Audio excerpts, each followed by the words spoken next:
afternoon, good evening or good morning from wherever you are around the world, and welcome to Italy, the circuit of Imola, for this Saturday, first of 6 Saturday series races from Exiled Virtual Motorsports.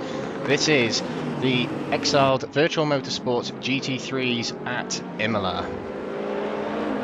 So what do we have in store for you today? Well, we have 20 plus drivers out for qualifying right now. The session has just started, and plenty in store for you today. As in practice, Nathan Long, as we go on board with him now, took quickest in practice with the only 142 of the session, and there was no one who was going to touch him in that practice session. The American car, the Corvette. Lee Horn went second quickest in the orange next gen number 2 machine in the Mercedes, and third in practice was William Full there in the FIFA 17 yellow Mercedes. So let's go on board with Nathan Long, as he took quickest in practice by some margin. We'll stick on board with him for the early part of this session as he follows his teammate Alex Full in the Crest Autosport BMW. Team's drivers sticking together, it seems, for that draft, as Imola has that very long straight. They'll need that draft, of course. So a little bit about Exiled before we get started with the laps. Exiled host races on Raceroom and Assetto Corsa competition. Assetto Corsa and R Factor 2. You can find us on Facebook. You can join our groups to join into the races. On Raceroom anyway, they are every Wednesday, every Friday, and not every Saturday, once a month on Saturdays, this being the first of 6. I mean, if you tuned in a month ago to our XTCR Spa 50 event, you'll know how exciting these endurance races really are. Some familiar faces from the XTCR Spa 50. I mean, who can forget William Foyle finishing 3rd in the XTCR Spa 50 as he came from the back of the grid, and I mean the back of the grid, 36th on the grid. I mean, we got it wrong on the stream, we said 35th, but it was in fact 36th, and he got himself up the order in 125 minutes to 3rd place. And you know what could have been had he started further up the order? And today's host track today, Imola, very popular track in northern Italy. Of course, it is a track tainted in our minds with the tragedy of 1994, but since then, Imola has come on leaps and bounds. It's continued hosting the Formula 1 for many years, and it is nowadays the host of some great endurance races, including the 6 hours of Imola. But today, it's 2 hours of Imola, as these drivers will tackle approximately 70 laps, and pit strategies are going to be very key in this race, as they always are in Raceroom.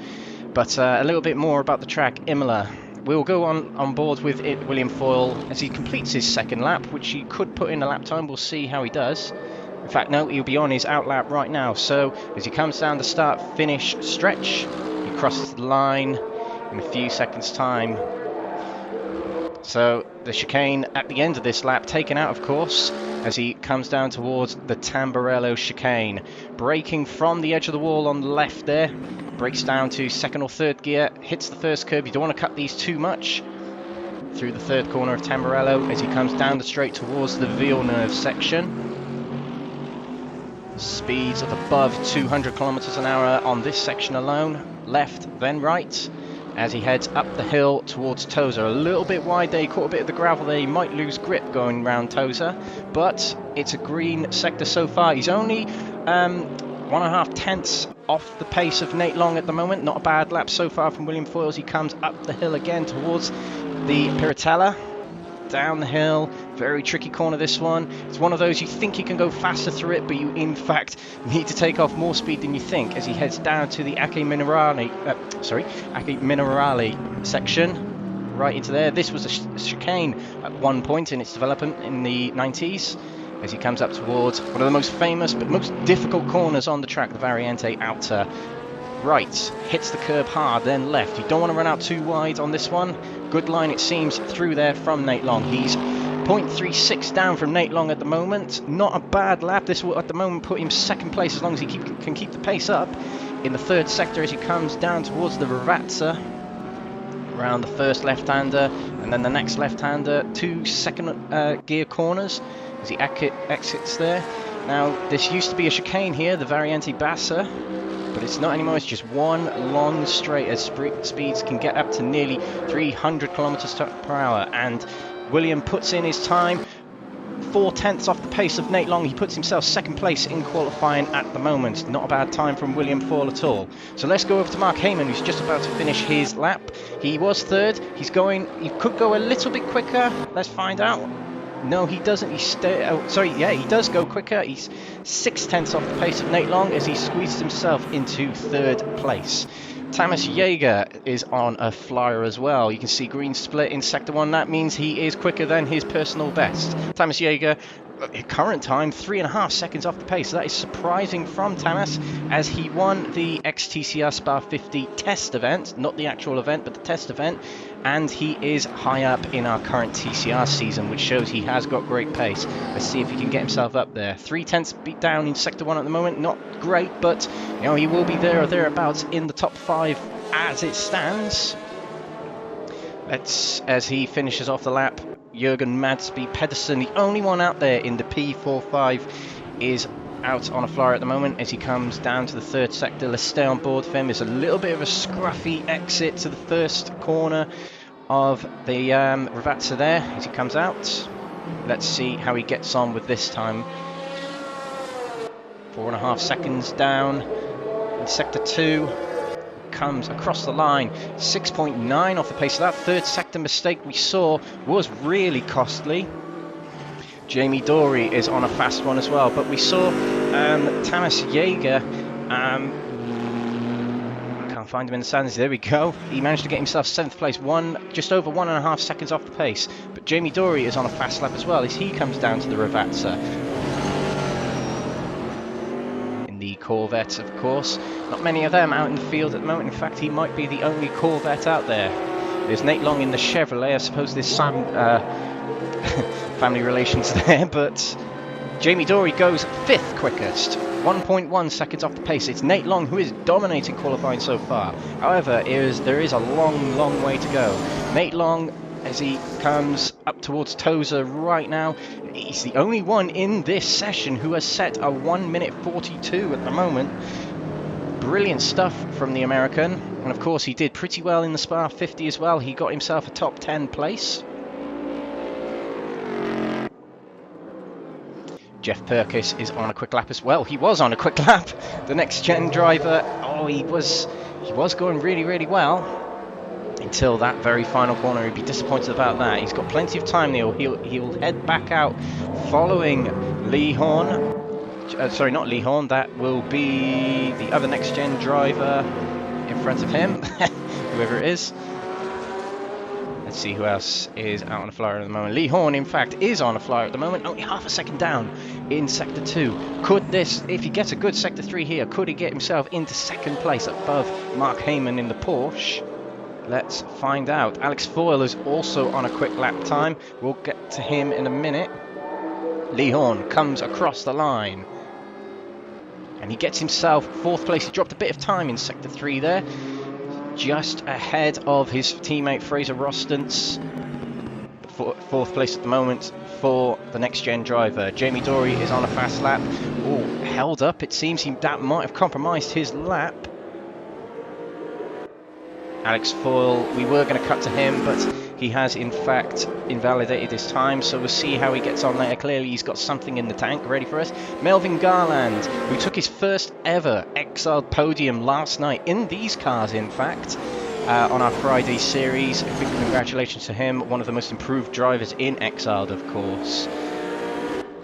Horn on another fast lap. He's gone green in Sector 1. Harry Melvin also quick in Sector 1. Harry Melvin, of course, took pole position in the XTCR Spa 50 event. None can forget that amazing lap time he set in that, of course, if you did see it. The next gen driver is really on a flyer at the moment, as Jamie Dory is also quicker in Sector 1. The tyres seem to be warming up a bit for these guys, and the track could be warming up, of course. But it is still Nathan Long dominating this qualifying session at the moment, a 42.5. Mark Heyman is 6/10 behind on a 43.1. That is going to take some beating at the moment. And an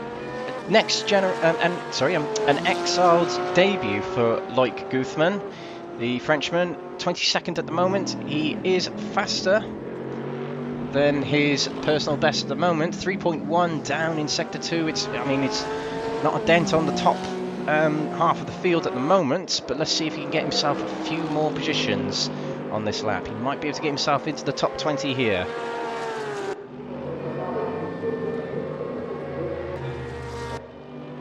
Here we go, he goes 18th, not bad from Loic in the Porsche. Alex Foyle, as I said earlier, he has the potential to go quick, and he invalidated his time last time out, so let's just see where he can get. Oh, he understeered quite a lot there as he loses shape. That will cost him that lap. He's going to have to try again. It's not going well for the Brit so far, Alex Foyle. He's going to have to try again. Will he still go quicker? Potentially, potentially not. Let's just find out anyway. He does go a bit quicker, or does he? Maybe not. Blancpain, let's skip to him. Another one of the green Porsches out there. He's quicker.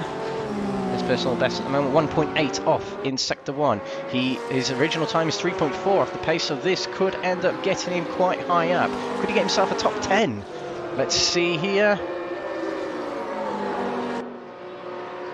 Yes, he does. 10th place for Blancpain, who won last night's GT3 race.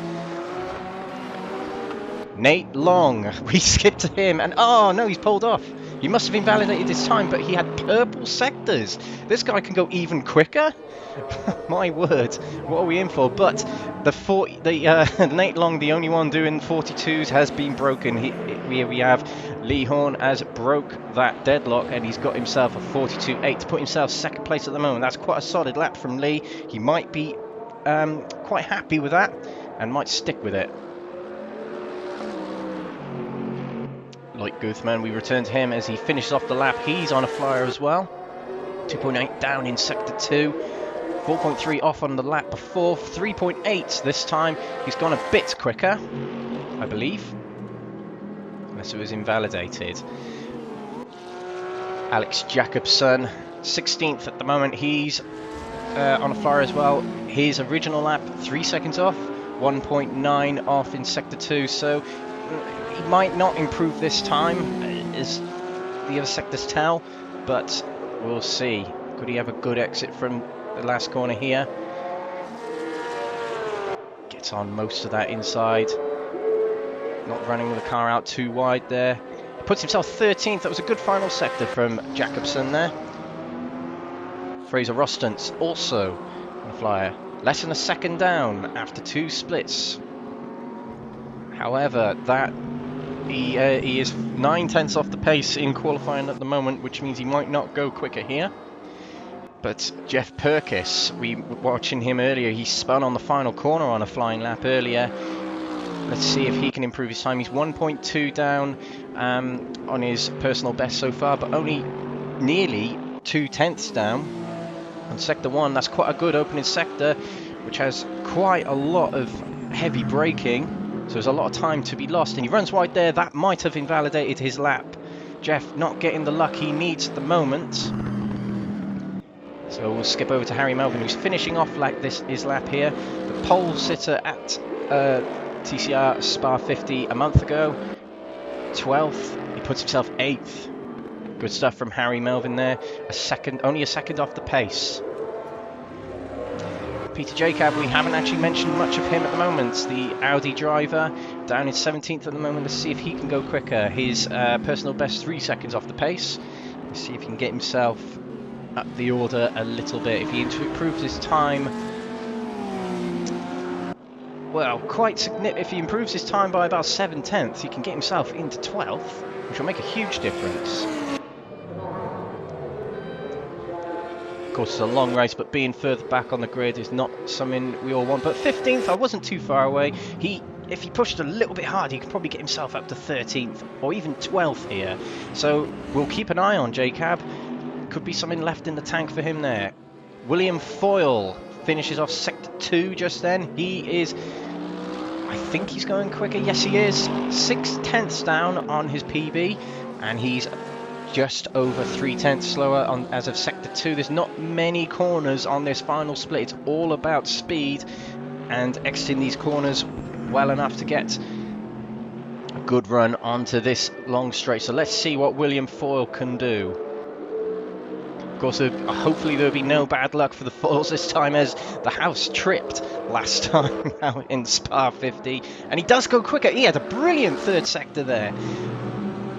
4/10 off the pace. Still third place, but it puts him into the top 3. And certainly it's making, you know, the prospect of keeping up with Nate Long in the race much more promising at this point. Of course, we can see there 2 Dortmund liveries. Of course, the FIFA 17 livery there. I believe that was Marco Reus on the front cover. What a great team Dortmund are, eh? And William Foyle, green again in Sector 1. We'll come back to him shortly. Mark Heyman is also on a fly. He's purple in Sector 1. So surely the track heating up perhaps is making the difference here. Nate Long's domination so far in almost 2 hours of practicing and time trialing. Could he be broken here? Mark Heyman ends Sector 3, loses a lot of time in Sector 3, nearly 3/10, but if he can keep up the pace like William did in Sector 3, he could get himself further up the grid. Second is on the cards for Mark Heyman here. If he could do superbly well here. Oh, he goes sideways and he spins. Mark Heyman's lap there is over, but we can see he's got potential to do that. He's going to have to get back out and do it again. William Foyle, slower in Sector 2, not such a good Sector 2 there. He was pretty good in Sector 1, but he'll finish off the lap and he'll probably go again. So the driver we haven't mentioned yet, John Dowling, has put himself a little bit quicker than his original in Sector 1. He's 2.1 off the pace lap times wise at the moment as he ends Sector 1. Must be invalidated, so you have to go around again. 12th place at the moment for Dowling. No drivers on a flyer at the moment, it seems. Alex Foyle has just gone a little bit quicker in Sector 1, still a second off the pace of Nate Long, though. This surprises me about Alex Foyle. He's doing really, really well in the TCR season at the moment. He's top 10 in the championship, and he nearly got himself a race win this season. Second off the pace in Sector 1, but he's nearly 3 seconds off the pace on his current best lap time. We'll come back to Alex Foyle now. William Foyle, his brother, has gone purple in Sector 1. That daring, angry, scary face we see on his streams must be really poking through the monitor right now as he approaches the end of Sector 2. Invalidated lap. Oh, he must be frustrated with that, and yep, that just says it all really. Let's go back to Alex Foyle. Green again in Sector 2. Will he go quicker? I mean, momentum is suggesting he's losing about a second per split here, and he's 3 seconds off the pace in 18th at the moment. Momentum suggests not, but it is a easier sector. 2.3 down. He goes 14th. So not bad from Alex Foyle. And we missed it, but Per-Andre Sturla, the Norwegian, has put himself into 5th place, 8/10 off the pace. Strong showing from him. He's also doing well in our XTCR season at the moment, with a top 10 championship sitting at the moment. He had a bit of a difficult outing in the Red Bull Ring Wednesday just gone, as turn 1 claimed him as he cut the corner too much and rolled the car over, as he goes purple in Sector 1. Not by much, but nonetheless he goes purple. So it's certainly worth keeping an eye on him. But we said we would come back to this driver, Peter Jacob, and we are. He's less than a second off the pace as of Sector 2. Let's see how he can do in this final split. We'll go back to Sturla soon. I'm sure by the end of this lap from Jacob, we'll see Sturla's second split. So it comes down the start-finish straight. Let's see if Jacob can get higher than 15th.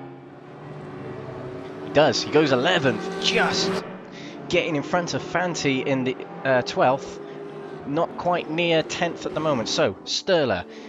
Green in Sector 2. So that must have been a brilliant Sector 2 from Nate Long.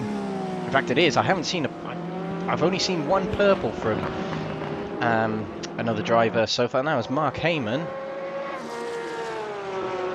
Ricardo Fanti is also on a quick lap, according to the telemetry. Let's see what Sturla can do now. 8th tenths off the plate pace, and he goes a bit quicker, puts himself 4th, shoves Mark Heyman down. But we know Mark Heyman has got pace there. When will we see it? Gabriel Lopez in the McLaren, the Colombian, ends his lap now.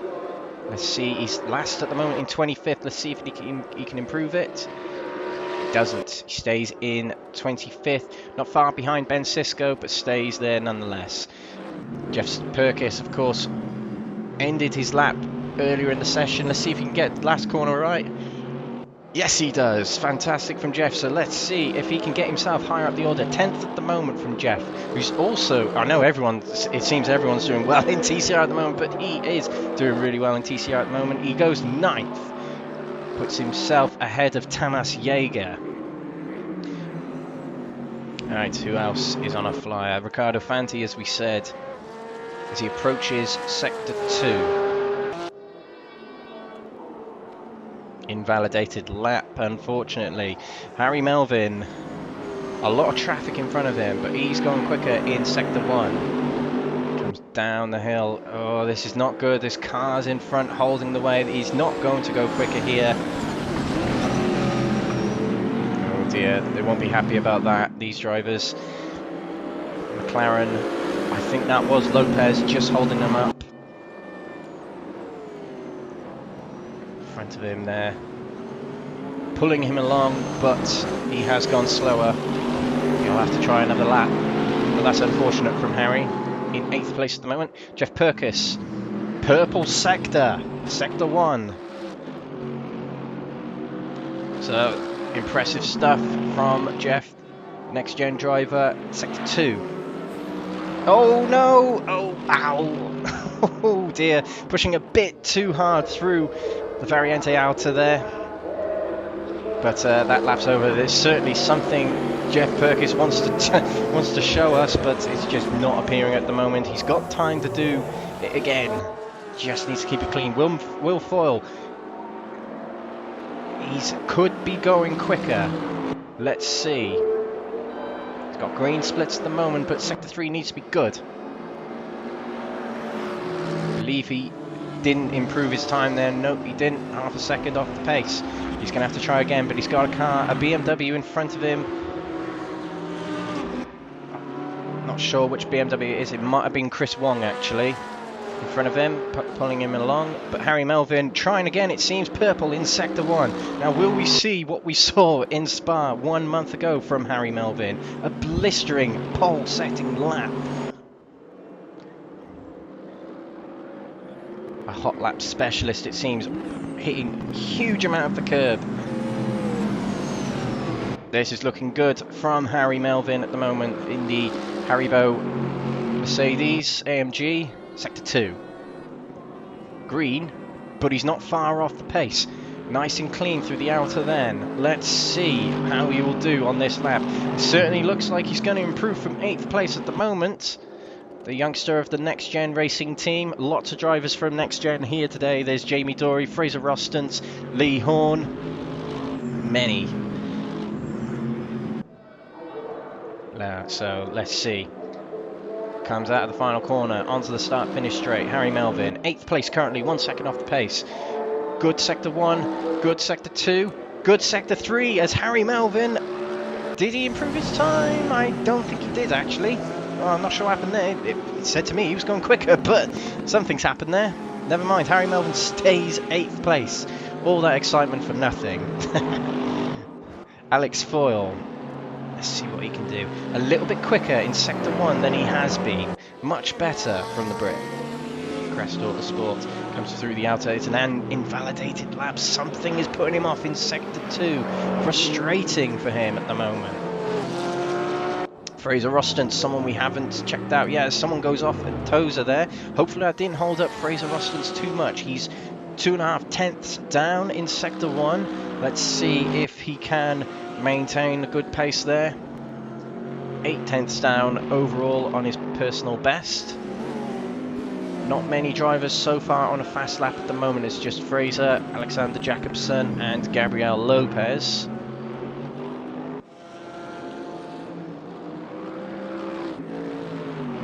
Orange Next Gen Mercedes comes to the end of Sector 2, and that must have held him up at Tozer as he loses a lot of time there. 4 minutes to go.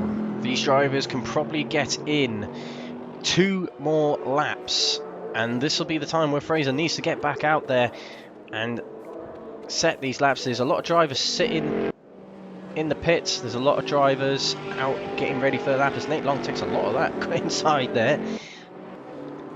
Now is the time for these drivers to get out there and set their final do-or-die lap, I guess. Nate Long currently pole for the race.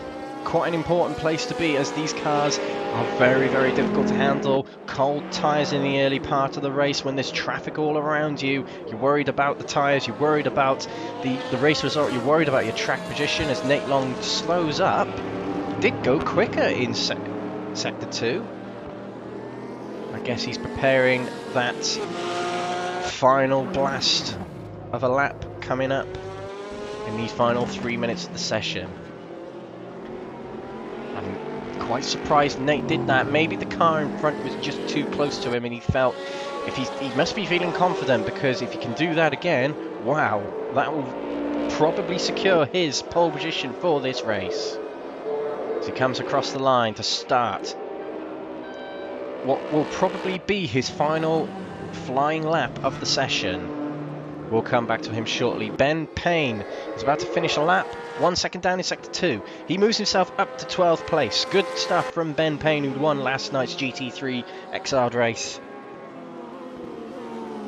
Jamie Dory of Next Gen, we haven't seen much of him yet.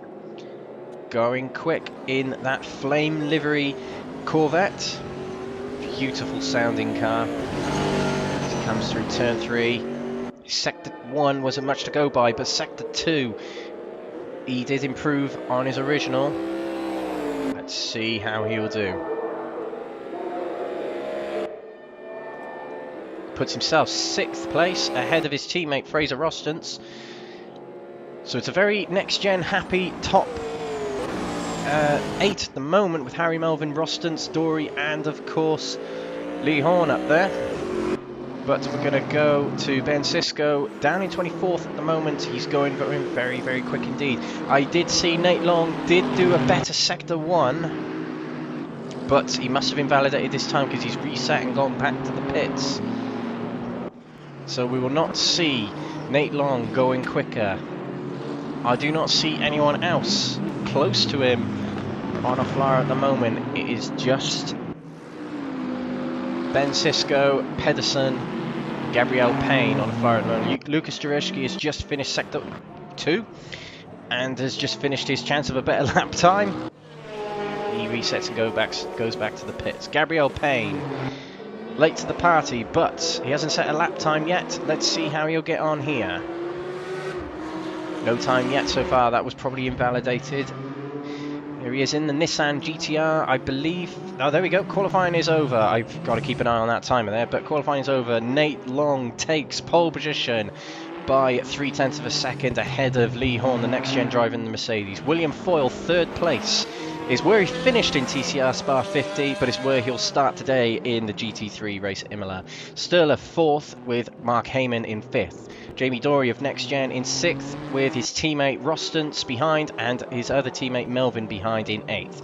Jeff Perkis will qualify 9th place. We saw he had plenty in the tank but could not quite hit it. Thomas Jaeger in 10th. Homecoming hero Ricardo Fanti of the RRC team in 11th. Ben Payne will take 12th place. Peter Jacob 13th with John Dowling in 14th. 15th in the Crest Autosport machine is Alex Foyle, followed by the Tasman Racing driver Jacobsen in 16th. Dave Christie will take 17th place with fellow compatriot Lucas Jurecki in 18th place. 19th will be Thomas Martin with Melvin Garland in 20th. 21st will be Loic Guthman. And next will be Chris Wong, then Pedersen, Ben Sisko next, and the final 2 spots, Gabriel Lopez and of course Gabriel Payne, who did not set a lap time. So the drivers will go out for a 5-minute warm-up just to get the hang of how the cars will feel in these conditions. For the start of the race, the first few laps will be very, very difficult for these drivers. Very, very low grip and cold temperatures in these cars. They don't get a formation lap. It is literally grid up, off you go on Raceroom. A good feature for the future, maybe. So we go on board with Jamie Dory, 6th place in qualifying.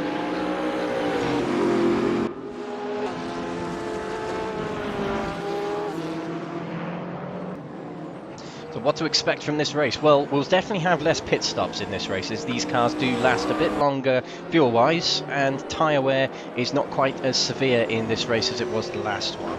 So we'll probably only see 1 pit stop from the drivers who have got their strategy right, I suppose, and don't have any dramas in the race, but 1 set of tyres, because these tyres do get very, very difficult to handle as they get about half worn, and fuel wise they'll probably need to come in after I think fuel lasts about 60 laps, but this race will on estimate be about 70 laps. So yeah, whereas the TCR Spa 50 was a matter of strategy where you could have 2-stop, 3-stop, 4-stop, this is purely about consistency and endurance. Keep your car in a straight line, hit all your marks. It is pure flat-out racing. The ones who will make the least mistakes will be the one who wins this race, that is for sure.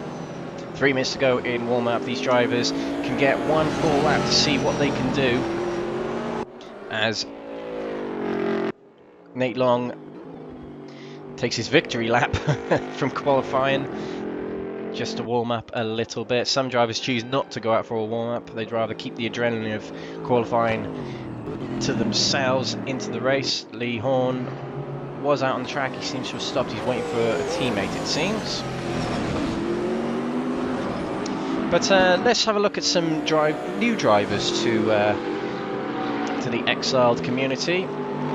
There is, of course, Thomas Martin of Argentina in the Porsche there. Just reset back to the pits, but I believe it's his first race with Exiled. Like Guthman, we focused on him quite a bit in qualifying. It'll be his debut today. Gabriel Payne hasn't been on Raceroom for a very long time. He's returning to the grid with us. And of course Chris Wong in the Turner BMW there from Hong Kong. It's his debut with us as well. Some familiar faces on the grid from the TCR crowd, of course. There is the likes of Will Foyle, Sterler, Ben Payne, many drivers from that crowd. Chris Wong getting upset a little bit in there, in the middle section there. Covers well. Jacobsen seems to be first of the drivers out there at the moment. No one set a lap yet. So we go into this final minute of the warm-up. We'll see if anyone can set a blistering lap time to throw a spanner in the works potentially.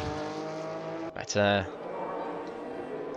it'd be interesting to see if the lap times we saw in qualifying will continue, well, forever, how long it will be during the race. Quite a lot of cloud hanging over Italy at the moment. Sure, it's cool track temperatures at the moment. 87 degrees Fahrenheit at the moment. No wind. Sunny apparently, not cloudy, but hey ho. Right. So 40 seconds till go time. 2-hour race coming up. As I said, it is a matter of endurance. It's a matter of consistency. Strategy, not quite as important as TCR, but one stop, you have got to get it absolutely right. We see it in Formula 1 where just 1 second will compromise your position on track. It could be the case here today. The pit stops, let's just say, are quite long in these cars, but it is surely about hitting your marks in the pit, and of course out of the pit. 2 hours these guys have got to remain concentrated. And you can see there in the green Porsche there, someone already practicing their pit stops. It is the prime opportunity to do that as warm-up ends.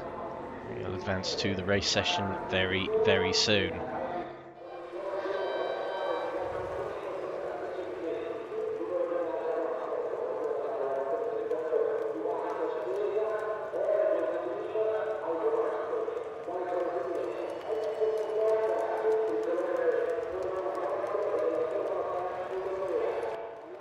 So here we go, the drivers gridding up.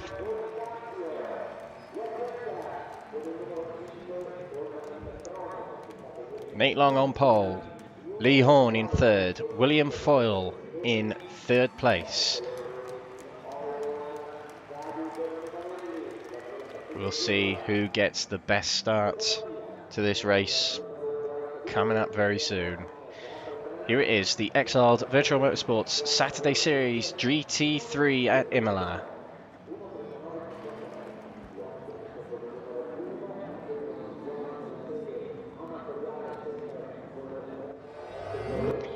They're on the grid. Lights will start to show. Nate Long on pole. William Foyle third, right behind him. Lee Horn in second. Who will get the best start? Away they go, and it's a bad start from Lee Horn in second. Held up there it seems, but William Foyle gets a great start from pole position, from third place, as he takes the lead. Going down towards the Tamburello chicane. Mark Heyman nips into second, but it's Nate Long down in fourth at the moment. Huge gaggle of cars coming through Tamburello at the moment. Thomas Jaeger gets through, and it's Sturler, I believe, who spun there. It was Sturler, as he's stuck in the gravel trap at the moment. And that was Ben Payne also stuck. Let's get back up to the front. Sturler started high up the grid. Bad start to the race already, but William Foyle rocketing away already from the front as he extends the lead already to a second from Mark Heyman in second, Nate Long in third. Big battle going on for fourth and fifth. Jamie Dory in fourth. Fifth, alongside of Jeff Perkis there, is Fraser Rostons with Lee Horn right behind him. Lee Horn, a terrible start. From second place, he's now down in seventh. With Ricardo Fanti, the hometown hero, using the grass to try and get alongside. He gets up alongside, not quite enough. It's usually easier to be on the outside on that corner, but a huge crocodile of cars battling for their sixth place spot at the moment. Alex Foyle's in there alongside John Dowling. John Dowling has the inside, but Alex Foyle will cut across him in the outer and will get back in front of him. John Dowling will not see the end of that. He'll try and get back up with him. Harry Melvin alongside Thomas Jaeger battling for ninth place. Harry Melvin at the moment keeps his spot as Lee Horn loses shape. Not a good opening lap from the next gen driver, but as we end lap one, William Foyle, a near 2-second lead. A great opening lap from William. We could see his race pace is humongous in the TCR Spa 50, and it's showing here right now as Mark Heyman, second place. Great start for him to get himself into that position. Nate Long, not a great start for him. Maybe the court. Oh, he loses shape coming out of Tamburello. Oh no, he doesn't. It was Mark Heyman who lost shape. Nate Long takes back second place. Crest 1-2 right now. Mark Heyman losing shape as he came out of Tamburello. He's now under pressure from Jamie Dory in the Corvette next gen machine. As we look a bit further back, it's quite a big battle going on here. Lee Horn holding up this crowd as alongside each other Harry Melvin and Thomas Jaeger again. But Harry Melvin hangs on to ninth place. Alex Foyle catching up with them as well. Alex Horn has had a great start to this race, moving up many places to 11th place at the moment. Always Harry Melvin loses shape. Thomas Jaeger going to try and take advantage of that. He gets up the inside, and what a move from Thomas Jaeger. As Alex Foyle's going to fancy his chances now against Harry Melvin as they approach the Variante Alta. Acque Minerali, great move from Thomas Jaeger. Up the inside goes Alex Foyle.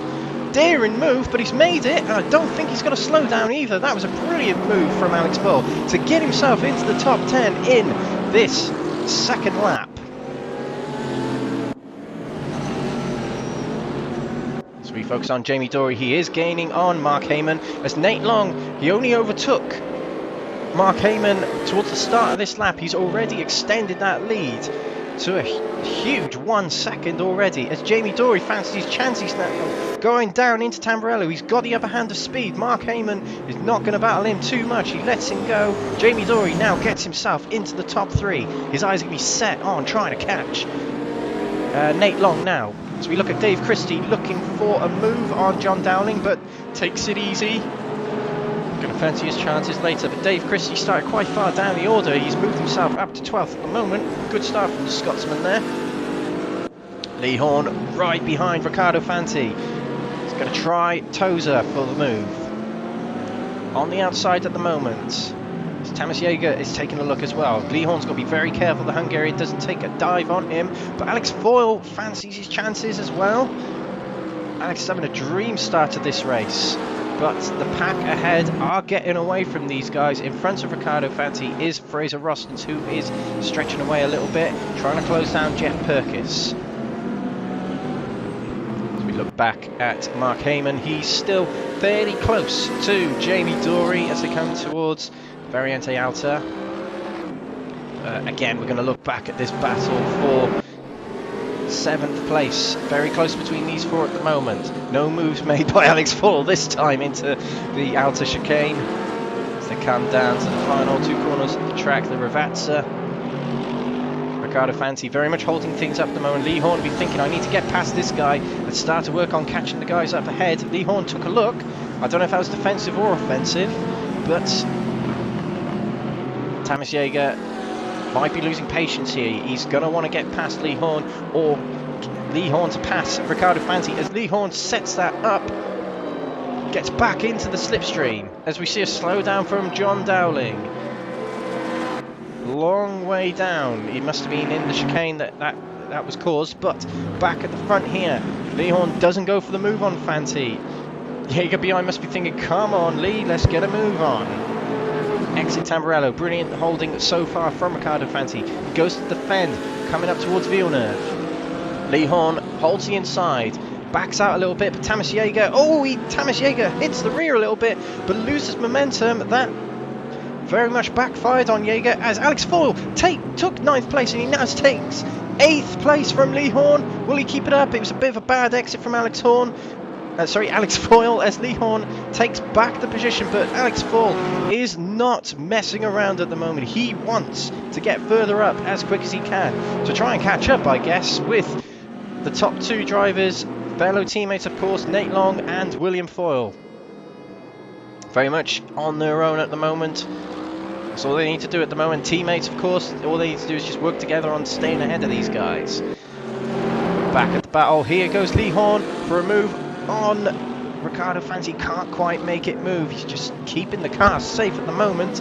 Alex Foyle getting very, very close. Thomas Jaeger's dropped off a little bit there, and they've in fact invited Harry Melvin back to the party. Lee Horn, what will he do? Coming into the Ravazza. He will not make a move. Alex Foyle late on the brakes. He's not going to mess around. He's going to try and get past Lee Horn very, very soon, as Lee loses it. Was there contact between him and Foyle? It must have been, as Harry Melvin gets caught up as well. Well, that is Alex Foyle slowing, so there must have been something going on, and reversing into each other, Harry Melvin and Lee Horn. Not good from them to Lee Horn. Tries to recover. He's got a bit of damage on that car. Is there too much damage? He pulls into the pits. Not a great start for the next gen driver. He's going to have to take a pit stop now, and potentially one later on in the race. There's another driver in the pits as well. I can't quite see who that is at the moment. Might be no, it's not Pedersen, but Lee Horn in the pits. He's going to have to take a repair already on that car. Disappointing from him. As we go back with Alex Foyle, it was as wide goes Chris Wong. Chris Wong definitely took it. Oh, there's another spin back there. Harry Melvin yet again. Or was that Lloyd Thurgothman? Not sure who that was, but the order is really mixed up here. The top 15 looks entirely different to what it did half a lap ago. 3 wide coming out of Toza. 2 Porsches and a BMW. That was Chris Wong losing out to them there. Loic Guthman gets ahead of Blancpain. But a driver who has really capitalised on everyone's failures so far is Lopez. He started below 20th, I believe, and he's got himself up to 10th already. Brilliant from the Colombian in the McLaren. Ricardo Fanti would have loved seeing that happen behind him. Of course, it was unfortunate for those drivers, but Ricardo must have saw that happen behind him and thought, phew, I can get my head down and get some laps in now. But Thomas Jaeger behind, he must be relieved that that happened in front of him. He was a little bit caught up in it, but he persevered nonetheless as he works on catching Ricardo Fanti. But it is Will Foyle who leads this race, coming out of Tamburello at the moment. 2.8 seconds ahead of Nate Long, currently in second place in the Corvette. He's lost 1 position from first to second so far in the race. I mean, he dropped to 3rd or 4th, I can't remember now, so long ago. At the start of the race, not a very good start for him.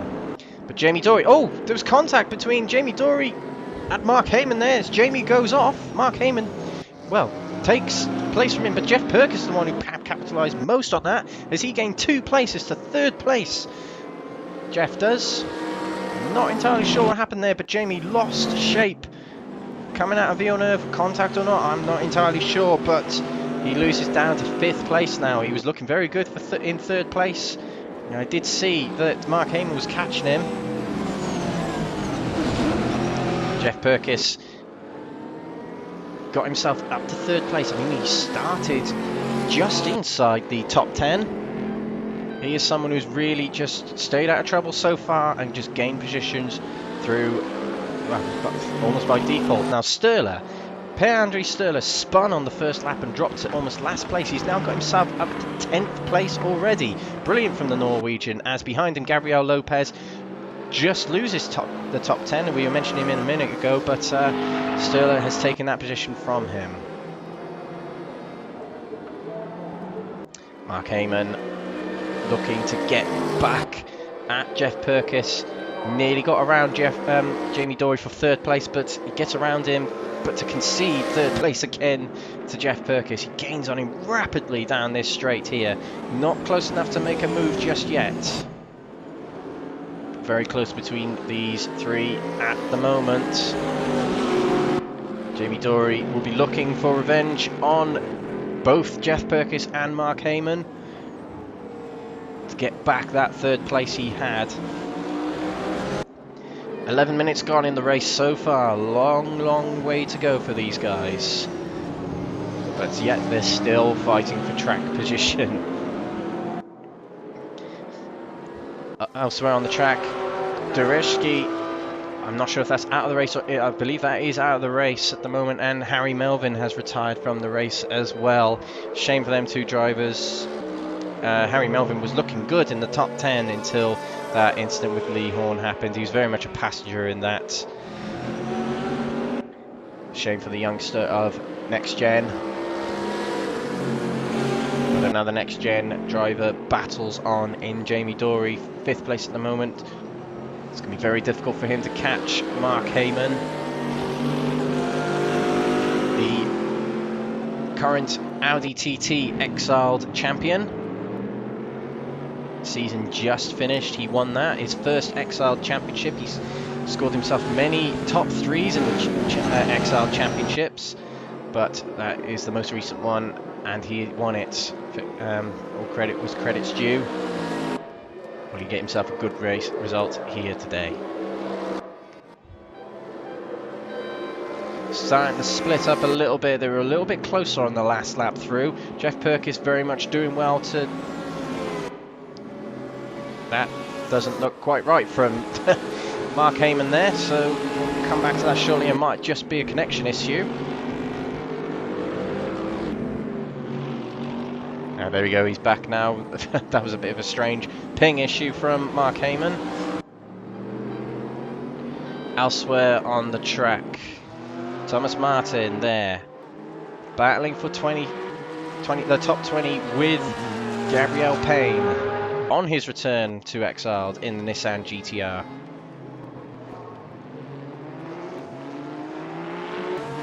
Ben Sisko also in a battle there. Ben Sisko started very far down the order. He's made up a lot of positions. He's looking for a move on Jacobson, but he instead concedes a position to Blancpain.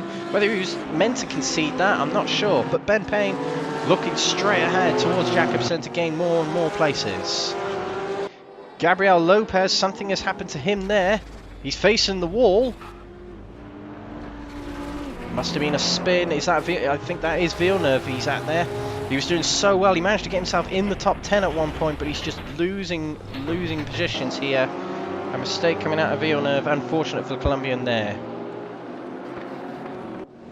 Go back to this battle. Top 3. It is really very much splitting up here. Jeff Perkis hitting his marks, doing very, very well it seems. But we're going to have to look towards the front as Nate Long is gaining on William Foyle. The two teammates could end up in a battle very soon. You never know. We'll keep an eye on that. But Nate Long hitting great lap times at the moment. His quickest at the moment, not a 42 sadly. It's a 1:43.2. Fastest lap of the race so far. And that last lap was a 43.5, whereas William Foyle did a 44.0. So half a second gained on the last lap. If he continues that momentum, he'll catch him in a lap or two. So we'll come back to that very soon as Mark Heyman and Jamie Dory battling again as Jamie Dory got up the inside in Villeneuve and takes 4th place back. Jeff Perkins stretches away a little bit as a result of that, but a good move from Jamie Dory to get himself into 4th place. He goes wide a little bit coming out of Toza as Mark Heyman's coming back at him. They'll go up the hill towards the Piratella. He backs out and goes back behind him, but he came very close there as Jamie Dory goes wide, coming out the corner there. Acqui Minerale. Mark Heyman all over the back of Jamie Dory, not happy with losing these positions. He tried going for 3rd a few laps to go, ended up losing another position. We're going back to Nate Long. He's within a second of William Foyle now. Stunning laps from Nate Long at the moment. So let's just see what kind of a lap time he's done here, because he must be within the draft zone of William Foyle. There's no DRS or anything like that at the moment. At the moment, I mean, at all in GT3. That lap was a invalid lap, sadly, but he's still gaining on him, which shows how hard he is pushing. William Foyle's times are starting to drop now. That was a 44.2 from him there. He's very much dropping off the pace at the moment. Mark Heyman not giving up on Jamie Dory though. There's a bit of damage on that car. That might have been from that incident earlier on with Jamie Dory. Like Guthman started quite far down the order. He's looking to gain on Melvin Garland. Melvin Garland in 11th place at the moment, the driver who's notorious in Exiled for just staying safe, staying out of trouble, and just getting to the end. Doing very well here. His first podium ever last night in GT3s, in this car in fact. And he is not, well, he's quite a long way from the top 10, but 11th place, you've got to say he is close to it as up the inside goes Lloyd Guthman, and he takes out Melvin Garland going into the Tamburello. Melvin will feel hard done by that as Peter Jacob capitalises and takes 11th place. Melvin's got to go across the gravel here as Chris Wong goes across the gravel to avoid the carnage there. Not a great move from Lloyd Guthman as he's dropping down and down and down, and Melvin doing so well, just taken away from him there. And Tamburello, he's got to get it all back, but he's around a lot of cars at the moment. He might be able to claw it back. He's behind Ben Sisko at the moment. Ben Sisko has beat, I think Ben will be one of the drivers who's gained the most places in this race so far. We call him, the XL team, we call him Captain Forever Forward, we do, because he always seems to gain the most places in races. As Melvin battles with Blancpain, Melvin goes to defend. He knows he can get himself back up to 11th. He's got to believe he can get it back up to 11th. He's not far ahead of him are drivers the likes of Chris Wong, Ben Sisko, Jacobson and Jacob. Let's see what he can do. But Nate Long very close to William Foyle, nearly within half a second of him. He very much be looking to set up a move on the Brit very soon. Mark Heyman dropping off a bit from Jamie Dory as Jeff Perkins is getting away from these guys still.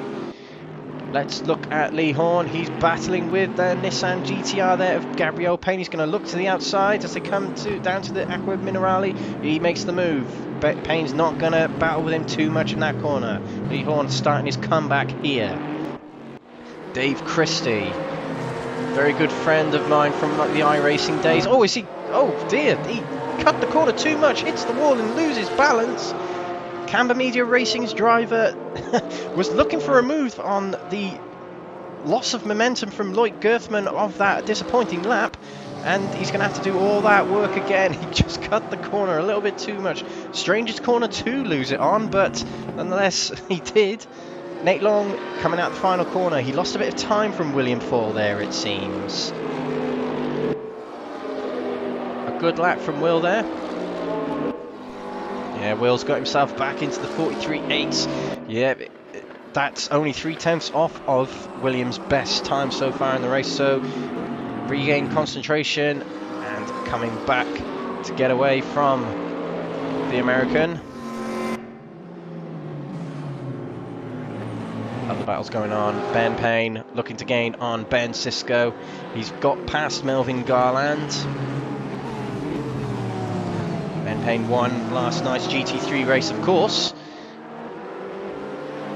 So high on pride. He's looking to get himself above 15th. Probably targeting a top 10 at the moment. It's within reach as Jacob is not that far ahead. I mean, you know, with 1 hour 40 minutes remaining, it's possible to catch up.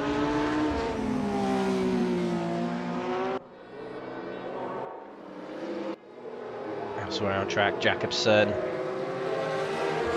right behind Peter Jacob. Chris Wong has just reset. He's gone back to the pits, and Thomas Martin has as well. Those two drivers must have been caught up in some drama there, as Ben Payne has got himself alongside Ben Sisko in the GTR. He's got the inside going into Tamburello. He was very much complete this move, but a lot of contact made coming down the straight there. No need for that, but he has completed the move nonetheless. Ben Sisko might feel a bit hard done by that, but there's a big brow brewing between Ben Sisko, Melvin Garland, and of course his arch enemy at the moment, Loic Gerthman, in the Porsche. Big battle brewing for them guys. Alex Foyle gaining on Andre Sturla. It's been a good race from Foyle. He had a disappointing qualifying, and yeah, in this race he's got himself into the top 10 at the moment. There's a little bit of drama on the way with Lee Horn. We'll have to see that after the race, but he's gaining on Andre Sturla right ahead of him there. In front of them in that Porsche is a back marker, and more contact again. Sturla lost it, and Foyle had nowhere to go, it seems. I think that's what I saw anyway in that incident. Sturla loses it to 10th, and that's how difficult these cars are to drive. They lose shape so easily, but that's another place for Alex Foyle. And Ricardo Fanti is in front of him, a long, long way ahead. So it's going to be a pretty lonely race from here on for Alex Foyle until pit stops come into play. Fraser Rostens has lost a place to Tamas Jaeger. Tamas Jaeger, not a good qualifying session, but he's looking to get himself further up the order as he has so far. Got a GTR back marker in front of him at the moment. I believe that might be Ben Sisko in front of it. No, it's not. Do excuse me, Ben. That is Gabriel Payne in front of Tamas Jaeger here. Is Gabriel Payne going to move out of the way? He does, but it did compromise the BMW just a little bit, as the next gen driver of Fraser Rostens gets past easier and gains on the Hungarian. He's not going to give up 6th place quite so easily. Nate Long, let's check on him. He's down to 6/10 from William Fall. I very much think that these two, you know, being in the same team might work on just staying together, gaining ahead of the pack. Whoever gets the best pit stop wins the race, I suppose. But Nate Long caught up quite a lot under braking into Tamburello there. That Corvette probably better under braking than the Mercedes. But he's really close to William Fall here. Are the team orders out of the window? As Nate Long not going to look for a move in Tozer just yet. This is the closest these two have been all race.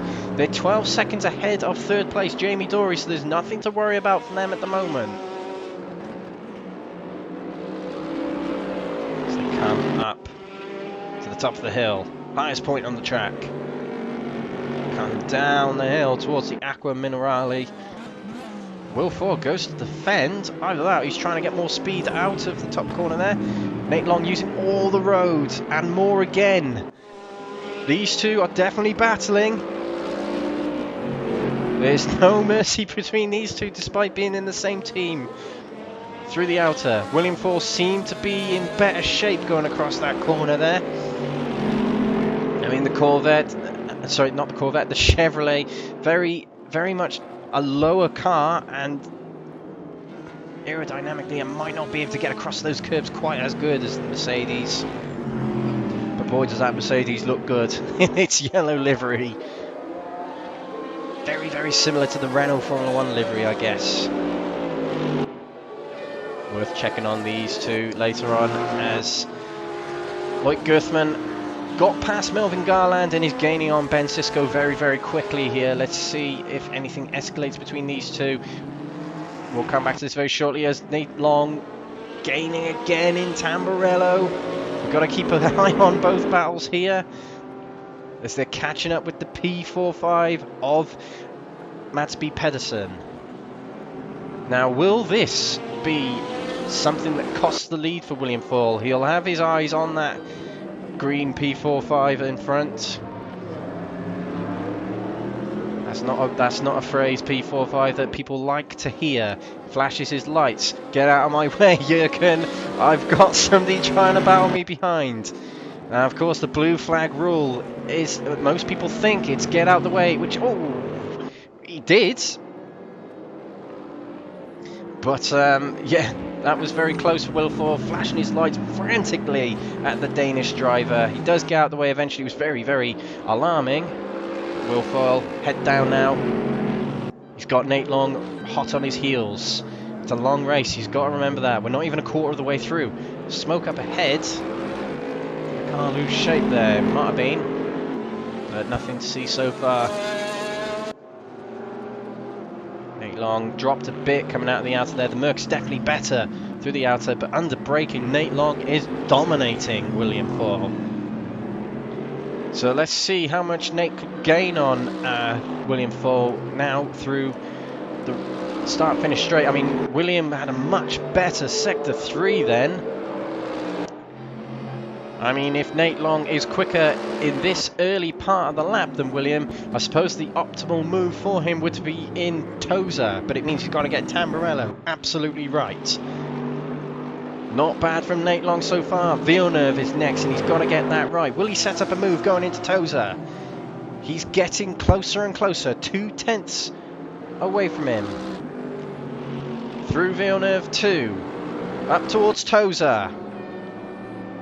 He's not going to go for it just yet, but he is so close. Sector 2 that we have seen there, very much even. William Ford went a bit wide there. We will come back to this very shortly.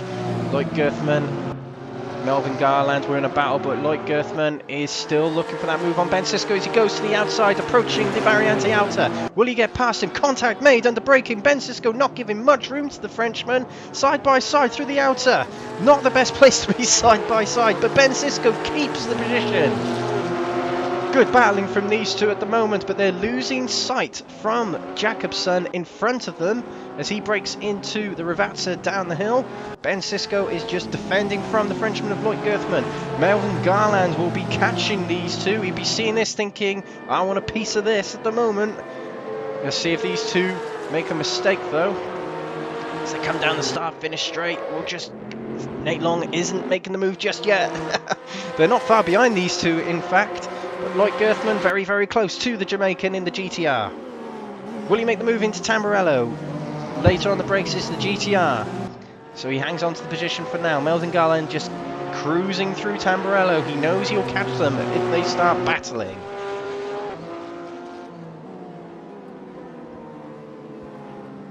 Melvin gaining and gaining and gaining on the green Porsche in front of him.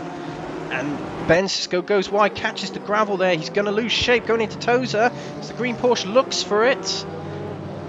But Ben, despite the gravel on his tyres, hangs on well. And in fact, the green Porsche had to swerve to avoid him coming out of Tozer. Melvin's got even closer now in just that one corner.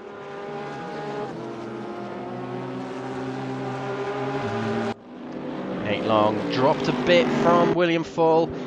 It's a good battle, but it's not action-packed at the moment. I have to see if it escalates. The tyres will start to wear on these guys as William Foyle and Nate Long start to catch up with the other FIFA 17 livery of Dave Christie. Back to this battle. Melvin Garland looked for it on Lloyd Gerthman, and he lost a little bit of momentum coming out the chicane there. He's got to catch that gap up yet again. But Lloyd lost a little bit of time from Ben Sisko then. Ben rubbing his hands, saying thank you guys, you carry that on. But Lloyd's very much set free to catch back up with Ben Sisko.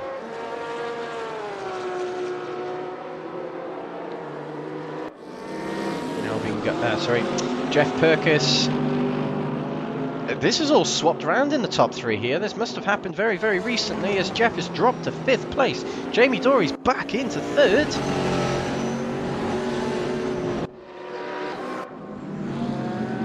And Mark Heyman in front of a back marker there. But it's yet again, it's turned on its head. Mark Heyman just can't seem to break into 3rd place at the moment. Whether it's Jeff, if Jeff drops behind him, Jamie Dory gets back in front of him. It's so difficult for Heyman at the moment, but there's plenty more opportunities left. See if he can catch up with Jamie Dory as Nate Long close yet again to William Foyle. That first sector is where Nate has the upper hand, but the third sector we've seen, William Foyle is extremely quick there. Sector 2, they seem to be on par at the moment. Will it be a case of one mistake from William Foyle and it will cost him? Two drivers with many Exiled wins under their belt. Nate Long with no championships, but William Foyle, our reigning DTM 2016 champion. Season ended a few months ago. Yeah, William Foyle is absolutely dominant over the American through the Mariente Outer. Untouchable, it seems. Nate Long's got to get these final 2 corners right. I have a feeling that Tamburello is somewhere he's planning to make a move, as William Foyle did go a bit wide on the first of the 2 revatas there, using all the roads, but he didn't use much of the inner curve there, and there's a lot of back markers ahead of them here. This will worry William Foyle, but Nate Long, it could worry him too, because if William Foyle makes mincemeat of these guys in front and he can't, that'll cost him the gap. But we do know that Nate can close down the gap. At this point, Nate is quicker but slower. He's not able to get his optimal lap times, but he is able to catch up with Will when he needs to. And there's cars building out the pack. Oh, they get past the Porsche. That was very close between them two. As Dave Christie goes wide into the... Has he gone into the wall? He has. Dave Christie has locked up. And his car might be out of action there. Oh, it is. Yep, that is toast. Back to the pits, and Dave Christie will have to retire from the race. Such a shame from the Scotsman. Becomes our 5th retirement of the day. Such a shame for him. He was getting up the order quite well. Back with the pack. William Foyle gets past the green Porsche. I believe that was Ben Payne. No, it wasn't Ben Payne. It was someone else.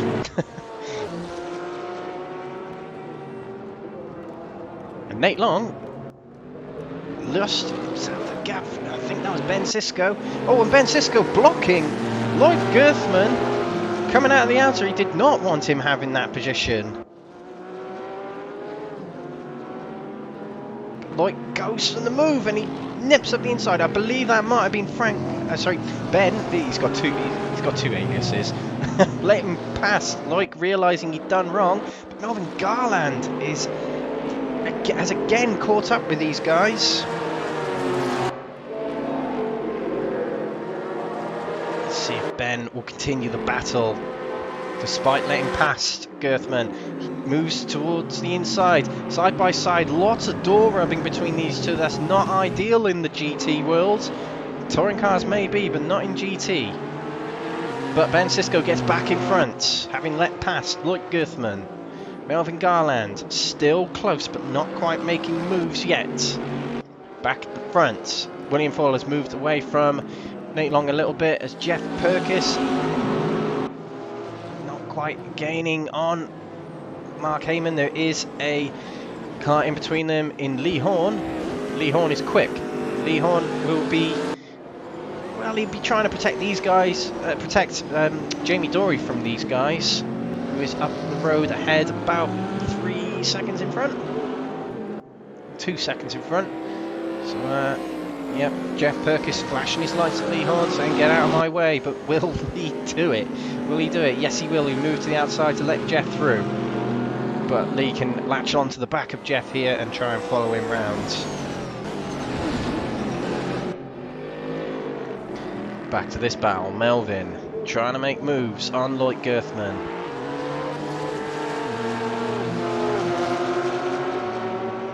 Good battle between these three so far. Purkis wide at the outer there. Trying to catch up with Mark Heyman as Jamie Dory stretches away from these two. Third place looking a little bit comfortable for him at the moment. These three starting to split up a little bit. It might close up as time goes by, but Alex Foyle is... no, completely wrong there. I thought they were closing in on each other. They're not. But yeah, back at the front, Nate Long lost a lot of time battling with the back markers. 2 seconds back again from William Foyle. He's got to work on trying to catch that back up. But William Foyle going very wide out of Villeneuve. Makes Tozer look okay, I suppose, but very much on the limit. He knows Nate could catch him again.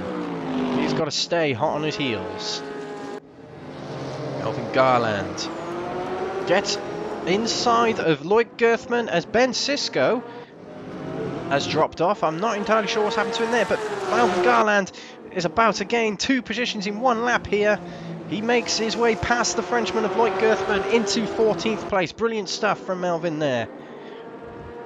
The guy who seems to sing his heart out whilst racing. I couldn't do that personally, listen to music whilst racing, but that seems to be his way of doing things.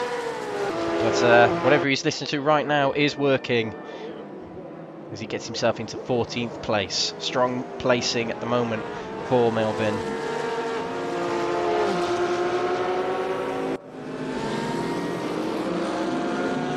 Purkis maintaining a gap from Heyman. He wants to be catching up with him. Not quite working at the moment for him. And back at the front, Nate Long dropped a bit of time from William Foyle on that lap, it seems. So we'll run through the order here so far. William Foyle leads the race still. He's led from start to current, and he's not letting it go anytime soon. He's done well to defend from Nate Long so far, as Nate Long in second place has got to try and catch up. 14 to 15 seconds down the road is Jamie Dory coming out of Tamburello there. About 1.5 seconds ahead of Mark Heyman in 4th. Mark seems to be gaining on Jamie Dory. So it could be another battle brewing between these 3 cars battling for the top 3. Jeff Purkis to round out that battle in 5th place. 6th place, further down the road, is Thomas Yeager. 6th place. 7th place, another next-gen driver of Fraser Rostons. On his own, very much there at the moment. 7 seconds down the road is Riccardo Fanti in the black Porsche. Alex Foyle in the BMW. We did say you have a lonely race from however long ago that was in. As the white BMW comes through Villeneuve.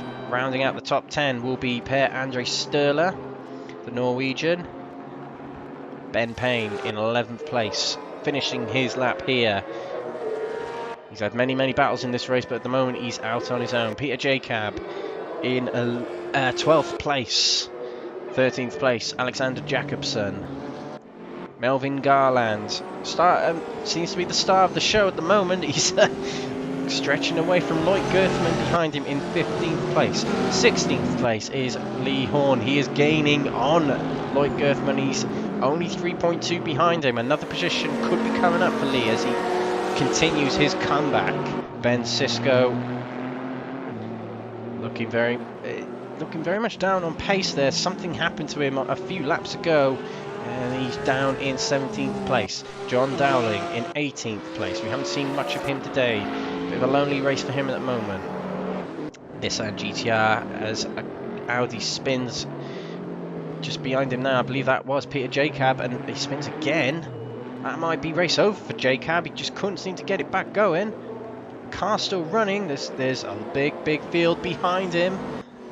That's Lloyd Gerthman and Jeff Purkis. Jeff Purkis is lost out there. Something happened to him. He hasn't lost any positions, but he spun it, trying to get around some back markers, and Lee Horn spun it as well. Are the tyres hitting the cliff now? Well, Mark Heyman, we got to see that in the sense that Jeff's off his tail now, but Jeff has got not much of a gap ahead of Thomas Jaeger now, with probably no damage on his car. But another drama where Lloyd Gerthman's involved yet again, as he's right back behind Melvin Garland.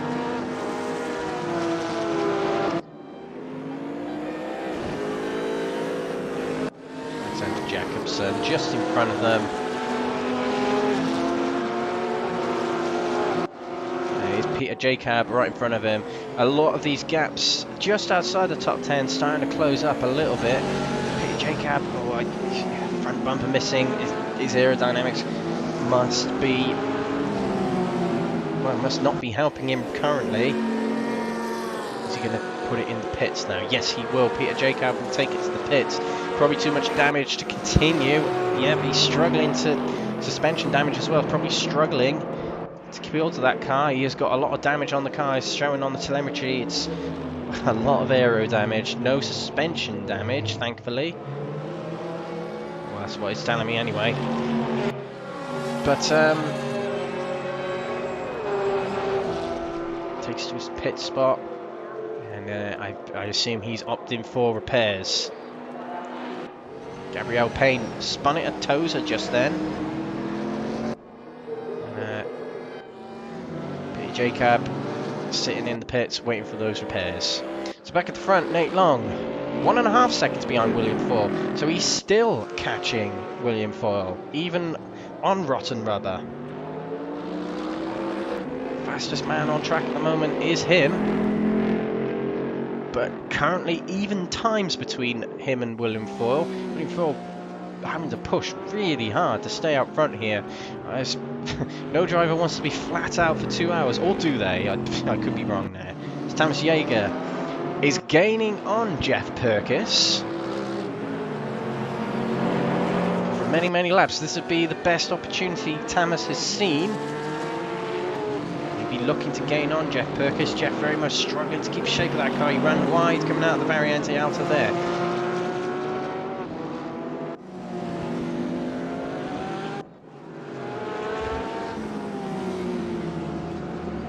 GTR going wide, just letting everyone by.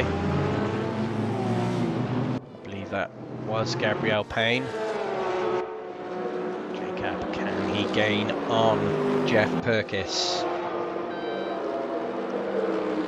I suppose as we approach the we're in the second quarter of the race, an hour and 17 to go. Pit stops may come in soon. People may think, you know what, I'll dive in the pits now, get some fresh rubber on, and I'll set some good lap times, but it means you'll be slower later on in the race. But that's the strategy that guys need to think about today.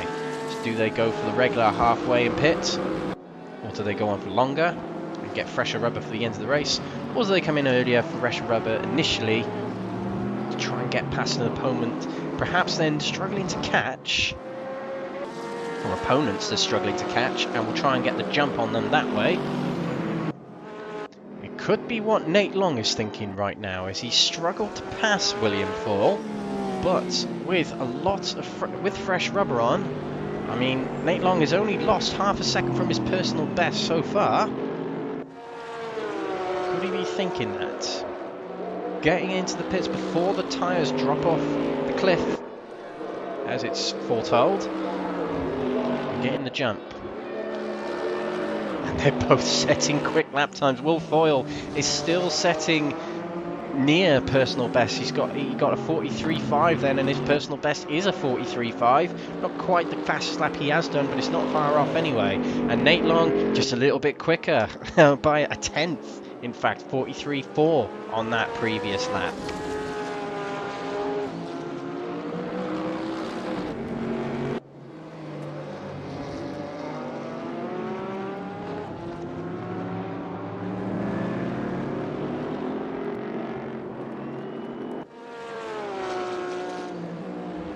So we watch that timer tick around, 1.5 between them. Identical times, but every tenth is going to count at this point. With 15 minutes remaining until these two consider to put their cars into the pits, Nate Long will be looking to gain a little bit more on William, but William is clearly pushing like mad to maintain that gap ahead of Nate. As we go back to Thomas Jaeger, still working on trying to catch Jeff Perkis. He's within a second, within half a second in fact, nearly, of Jeff Perkis in the Mercedes.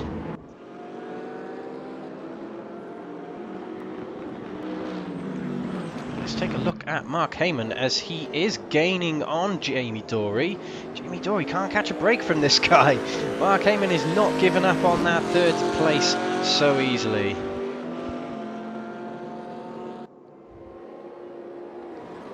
Gaining and gaining and gaining. If we compare their laps, they are very even on lap times. Mark Heyman slightly quicker, but it is the overall pace of Mark Heyman that's gaining him on Jamie Dory. Come back to them very shortly as Lee Horn is locked in a battle with Lloyd Girthman. Lloyd's very much being popular today.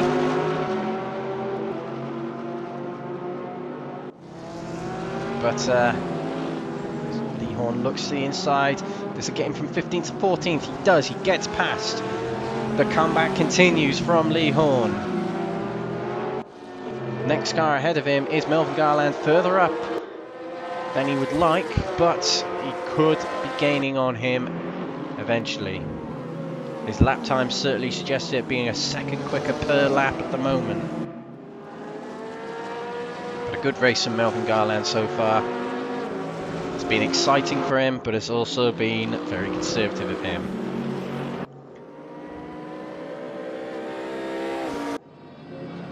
Thomas Jaeger dropped a bit from Jeff Perkis. It's been a bit of a struggle so far for the Hungarian to get up with Jeff Perkis. He had to be patient to get up with him initially, but finishing it off has not been so easy for him.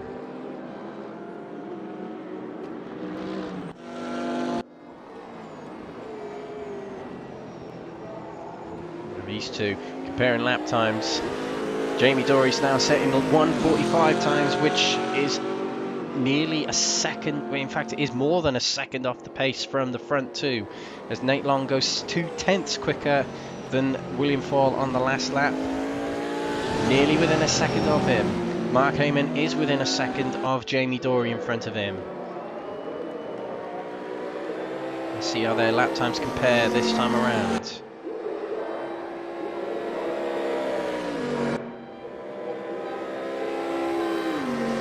Identical lap times that time around. Jamie Dory getting glimpses of Heyman appearing in his rear mirror, pushing hard. Mark Heyman with a slightly battered car, visibly battered anyway, the front end, as he works on catching up with Jamie.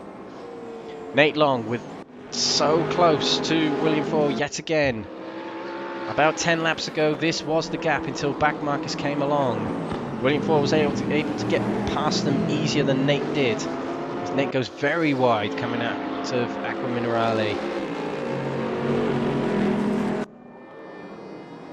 And into the Variante outer, and all race we've been seeing William Foyle performing very well in this corner, or these two corners should we say. Between 0.5 and 0.6 between each of them. But Girthman yet again up to things as he stays with Lehorn. Lehorn has been lapped by Alex Foyle. Only race again, but he's got some action by there it seems. So we go back on board with Nate Long. Still half a second between them. It didn't take long for Nate Long to get down from a second to half a second. It might not take long for him to get that final half a second down. It's 3/10 now looking at the relative. As they come through Tamburello, we know Nate Long is strongest on this part of the track.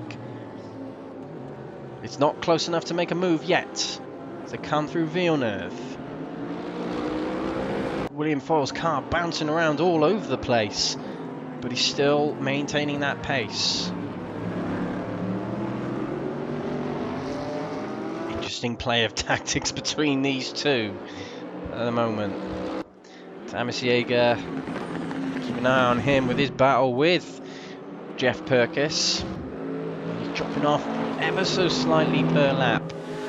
Jeff has got to work on catching up with Mark Heyman, who's quite a way up the road, in fact nearly 10 seconds up the road. Mark Heyman is still getting slightly closer to Jamie Dory in front. In fact, Jamie Dory did go quickest on the last lap. But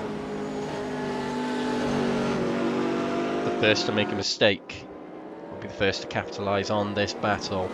Whether it's Mark Heyman losing it again to Jamie Dory, or Jamie Dory losing a bit of momentum to Mark Heyman. Mark Heyman's had a good middle sector here. Not close enough to make a move, but look how close. Coming out the final corner, Nate Long is to William Foyle. In fact, it might not have been as good as I initially thought. As the slipstream is pulling him along. William Foyle slightly defensive. Keeping to the inside just in case. And in fact, William Foyle had a very, very good Tamburello corner there. Villeneuve even better by Nate Long. Very close to the Mercedes. Close enough to make a move. Not quite. Live to another day it seems. Nate dangerously close to William. We're getting nearer and nearer to the halfway point of this race. It's only just under 9 minutes until that point, and they're on lap 30 at the moment, so it's good to say that the estimated race length is around about, well, it'd be around about 62 to 64 laps, maybe more, based on pit stops. Long 3/10 off. Let's just check on Thomas Jaeger. He's gained on Jeff Purkis. The battles are really hotting up here as Mark Heyman still maintaining that gap, trying to get a bit closer to Jamie Dory. 3 battles going on through 3 different places, 1st, 3rd and 5th, so the top 6 are all locked in their own battles at the moment. And this is 52 minutes into the race. William Foyle had a good lap there. He stretches the lead to 8/10 from Nate Long. Nate's got to do it again.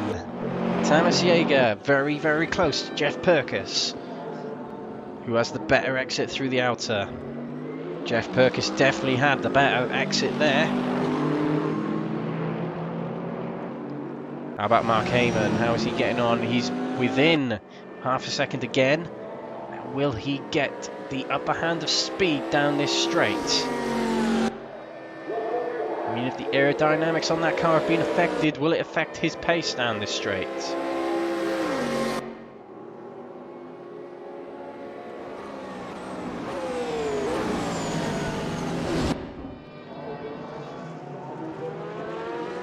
So we're check on other guys. Fraser out on his own there, 10 seconds behind Thomas Jaeger. And it's a drive-through penalty for Jürgen Madsby Pedersen. Speeding in the pit lane, he just come out of the pit lane.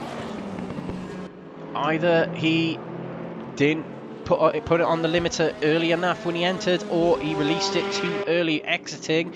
Either way, he's got to go back in the pits. Nearly last of the runners at the moment. He will put himself into 21st as Payne is only 37 seconds behind as he goes off at the Ravazza there. But bad luck from Pedersen there. He's got to serve it within 3 laps to prevent disqualification. P45 not going to be happy with their representative in this race, sadly. Long. Oh, he lost shape coming out of the Ravazza there. He managed to get close again to William Foyle. I think the tyres might be starting to lose it a bit for Nathan Long. 6 minutes from the halfway point. That would be the point where people start to pit. Mark Heyman lost a bit of time in the last lap to Jamie Dory, it seems, as has Thomas Jaeger. So all the guys in the second place of these little battles we've got on have all lost out on that lap. Nate Long through his favourite section of the track, trying to gain on William Foyle again. How many times has he caught and not passed him in this race? It is a very difficult track to overtake on, to be fair to him. And let's be honest, they're the 2 fastest cars on the track at the moment. The upper hand of speed is very, very difficult for these 2 at the moment. Jakobsen with his bonnet missing from that Porsche. He's running very, very slowly and might have had an incident on that lap just then. He's running very, very slowly, the Swedish driver is. And oh yeah, he's running wide. He's going to be... Is a lot of damage, in fact, on that front aero. 100% damage, so he's going to have to bring it to the pits now. Not going to be able to carry on, particularly if he's just gone straight on there. There you go, he's pulling it into the pits. So Jakobsen, ideally his only pit stop of the day, but either way he's in the pits to serve, well, to get his damage repaired, which is not ideal anyway. A slowdown penalty for Ben Sisko. Track limits abuse, that'll be in the outer, of course, as it's just come up. He's on his own though, no one to battle. Jakobsen will concede the position to him, so that'll be a position for him. Thomas Jaeger. And that is Dory in front of Jeff Perkis, so Jamie Dory has lost out too. Mark Heyman somewhere on the track. Mark Heyman out on his own, and he's finally got that 3rd place. It's Jamie Dory now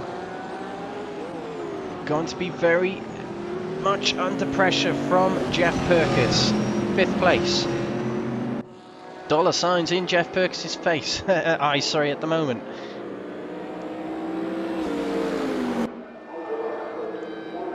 Looking to slipstream down this straight. Thomas Jaeger must also be thinking jackpot at the moment.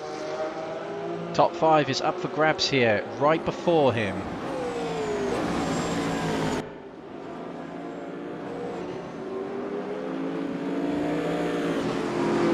Jamie Dory has been quicker in this race than Jeff Perkis.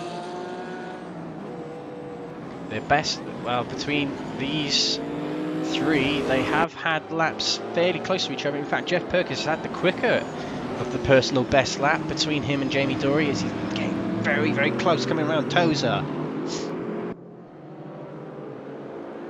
Jaeger losing the gap a bit. Jeff Perkis with a bit of draft in front of him has really, really stretched the gap from Jaeger behind him. And gaining on Jamie Dory. Catching's one thing, passing is another. We must remember that. Lee Horn in a battle there. Is that Melvin Garland in front of him? I believe it is. We said he would catch him eventually as Alex Foyle slows to let them by. I'm not sure what's going on with Alex Foyle there. He's in the position ahead and a lap ahead of these guys, and he's just... They've just unlapped themselves from him anyway. But these 2 battling for 12th now. It's safe to say Lee Horn's the better driver. We can see... the quicker driver, sorry. The quicker driver of the 2, we can see he is. Trying everything to get past Not quite set up the move well enough so far, Lee Horn has. Into the outer.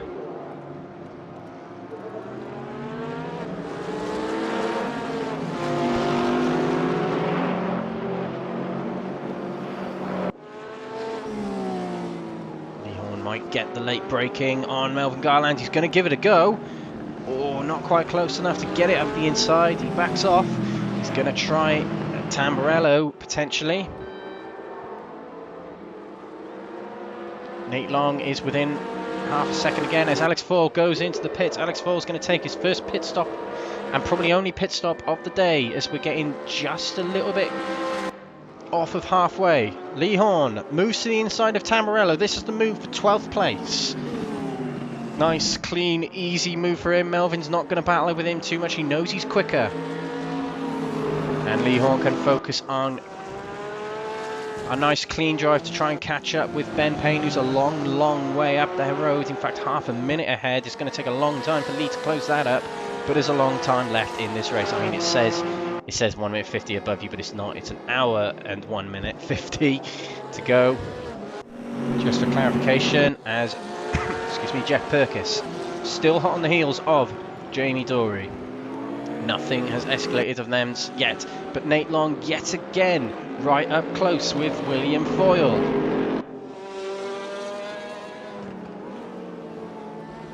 Three tenths. Can he get a better drive through Villeneuve? He took more of the inner curb, but William maintains a big enough gap to stay ahead going into Tosa.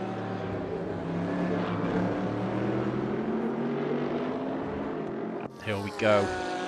This is the battle for first we are looking at the moment as a drive-through penalty from Alex Foyle, who was doing so well. He was in the top 10 and an issue with the limiter there. He has exceeded the pit lane speed limit and he is going to have to serve a drive-through penalty, which will lose him a lot of time as he's let past the battle for fourth. Jamie Dory flashing his lights frantically through Tamburello.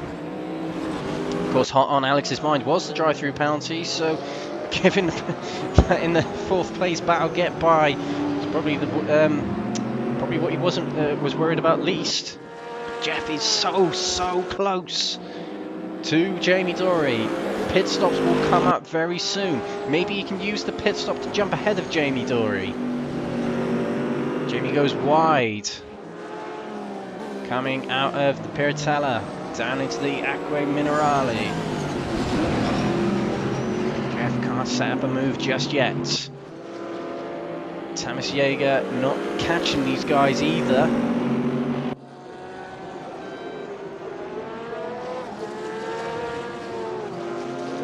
Jeff trying to get a better run out of the Variante Auto. It's a very difficult corner to gain at times on someone because it's not necessarily about, well, it kind of is about your racing line to get through there. You have to get it pinpoint perfect. It's the way your car rides the curbs that really gets you the upper hand in that corner. As William Foyle is in the pits. He has decided to pit now. So he's going to have fresher rubber sooner than Nate Long is. Will Nate Long pit at the end of this lap? We'll have to see. Mark Heyman moves into second place on this lap at the moment. Jamie Dory defending from Jeff Purkis. Thomas Jaeger is also in the pits, the back of the pit lane there. So nice and easy stop for him. William Foyle still there, sitting there. Pirelli tyres being replaced. I don't know what fuel. Sunoco fuel to go in. It's going to be a long wait for that. But he's away now. John Dowling gets a slowdown penalty for track limits abuse. Not too much to worry about. Just a little bit of time lost for him in 14th place as William Foyle rejoins. Sturler nips just ahead of him there. Melvin Garland in front of him. Now this will worry William. He does not want anyone in front of him. He wants a clean track ahead of him as he gets past Melvin as quick as he can. Doesn't give him much time to ease off and let him through. But William did not want that. First and foremost, coming out of the pits, he wanted a clean track. He needs to get in quick lap times as Nate Long enters the pits. Similar pit stall to Porsche with him there. I believe that is John Dowling. Yes, it is. Lloyd Gerthman's also in the pits. Ben Payne in the pits. Alex Foyle out of the race. Well, he had a drive-through penalty and he's decided not to serve it and quit the race instead. And Ben Sisko is sadly retired from the race as well. Probably damage on him. So Nate Long, we need to keep an eye on Nate. These two continue to battle. But Nate Long in the pits. He'll be eyes on the track map on his HUD. Where is Will Foyle? Where is he? Well, he is coming out of the Ravazza now. Back to Nate Long. Cars on the floor. Away he goes. It's not a big run down to the pit exit. This could be close. Nate's got to gain speed. Coming out of the pits. Where's William Foyle? There he is. There's Nate Long. William Foyle gets back into the lead. So, a good pit stop from both of them, and they're back exactly where they were before. Within half a second of each other. Well, this is so close to call, and assuming it's their only pit stop of the day, which it must be. We're over halfway now. Could we keep going? And William Foyle nearly loses it. They're coming out of Villeneuve. Excited by the fact that he's still in the lead. Potentially. William Foyle still ahead of Nate Long, despite being held up by Melvin Garland slightly on the outlap. Nate Long, no, the battle's not over yet for him. He is going to have to overtake William Foyle if he wants to win this race. Mark Heyman still out there, not going to come in the pits just yet. He's going to take fresh rubber later on in the race. I mean, why not? He's 10 seconds out in front of Jamie Dory. He probably won't catch Nate Long up front. He'll probably just be sitting here thinking, you know what? Third place. I'll take that at the moment. He just can't make any mistakes at the moment as Jamie Dory decides to pit. Jeff Perkis stays out and he's going to try and get a good lap here. But Jamie Dory's in the pits and with fresh rubber, he might get a jump on Jeff. Unless Jeff is that much quicker and decides to get a fresh lap in. Nate Long coming out the final corner. 7/10 off of William Foyle. William Foyle's going to make his way past back marker here. Nate Long will be wondering what this person's going to do. He moves to the inside of going into Tamburello. He gets past. Fraser Austin's also in the pits. Jamie Dory. Is that wheels on the ground? Engine's not running quite yet. Here we go. Cars on the ground. Engine started, and away he goes. Still ahead of Fraser Austin's there. Nothing to worry about there. Now, we won't know if Jamie maintains his position just yet. I mean, there's Thomas Jaeger to worry about, who wasn't too far behind him, but I do believe Jamie Dory is going to stay in front of the Hungarian. As he comes towards pit exit. In fact, it might be a bit closer than I thought. Thomas Jaeger is there. Dory's coming out of the pits. He stays in front of Thomas Jaeger, but Thomas Jaeger has gained on him a lot on that lap. It was a good outlap from Thomas. But he's still, if he wants that 4th place, or 5th, whichever it is, we'll find out soon when Jeff Perkis decides to pit. He's going to have to make an overtake at least. Mark Heyman is in the pits. Jeff Perkis is also in the pits. So this will mean William Foyle and Nate Long will take back the lead in the race as Thomas Jaeger real close to Jamie Dory in front.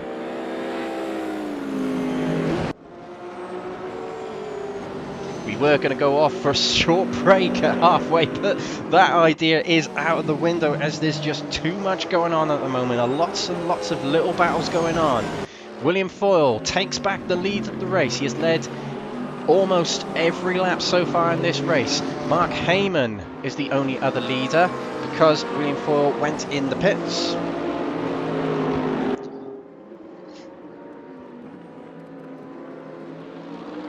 see Mark Heyman still there. Jeff Perkis, we need to keep an eye on him compared to Jamie Dory. Jamie Dory is coming down towards the Rivazza.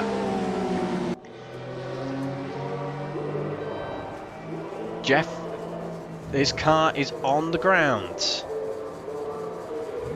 I have got a feeling, or I don't know, Jamie is coming near to the start-finish line now. Jeff is away. Here comes pit exit.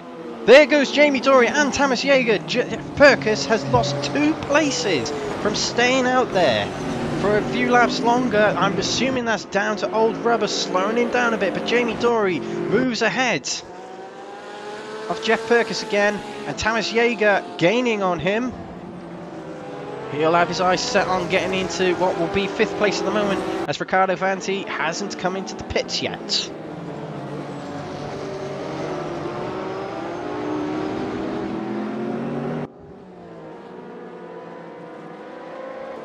Let's have a look back at the front. Nate Long, 7/10 down. There's an Audi in front of William Foyle that he'll want out of the way very soon. It's not Peter J. Cab, and it's not an Audi either, Alex. I believe that is the McLaren of Gabriel Lopez. Do excuse me for that rather embarrassing error, but he lets past the 2. Maybe he let past Nate Long a little more harder than William Foyle got past him.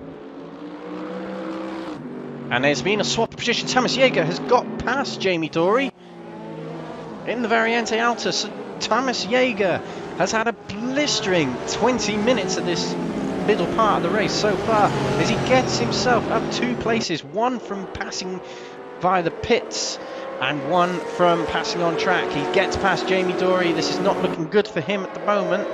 Will Jeff Perkis catch him up again? It's Thomas Jaeger.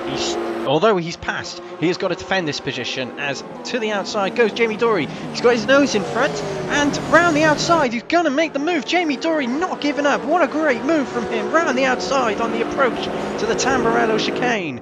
Jaeger went for the inside to the fence, but of course that left Dory onto the...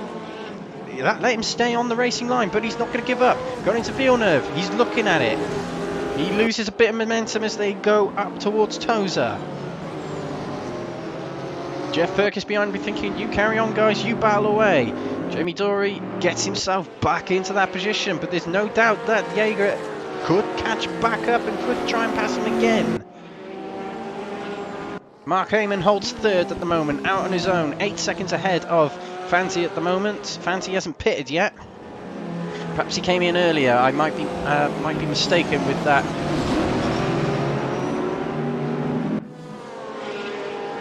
Nate Long, close again. Oh, and that was a little bit scary as Gabriel Payne let them past. This is the worry for these 2. 1 back marker could compromise their race. Jamie Dory gets himself back ahead of Jaeger. I'm terribly sorry I'm missing this, but not sure how that happened. Jaeger has lost a big gap from Dory as well, so it might have been trying to get past the back marker and running off. It might have happened due to that. Dory's back into what could be 4th place at the moment, unless Riccardo Fanti, a stroke of genius. In fact, no, maybe not. He is losing the position to Jamie Dory right now. I did not know that was Fanti, but he has got behind Dory now. And I do have a feeling his tyres are worn away. More so than Jamie Dory's anyway. Jamie moves back into 4th place. Thomas Jaeger trying to get back at Dory, but he's got Fanti in front of him. He's going to have to contend with, and back markers in front. The green Porsche lets him by. That is not Lloyd Gerthman. That is Ben Payne letting them past. And the P45 of Madsby Pedersen.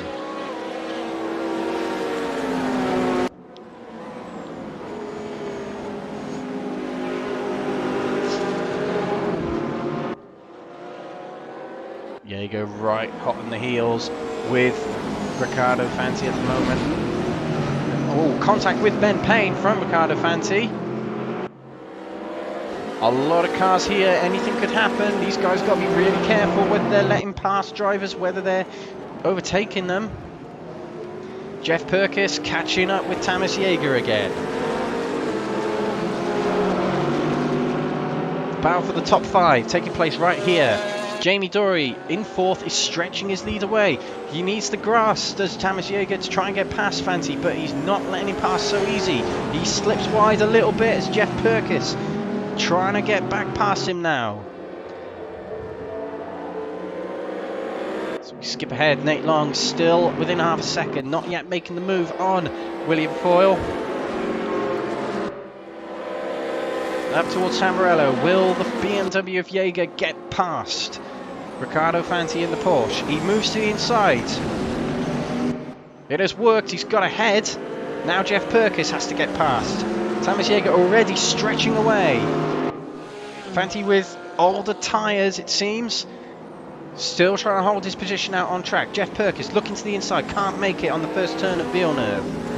Will he try going up towards Tozer? He's very close. He's going to look to the outside. Going around the outside in Tozer is daring enough anyway. It's not going to work. Perkis is losing time from Thomas Jaeger as he looks for the outside of this short right-hander going up the hill.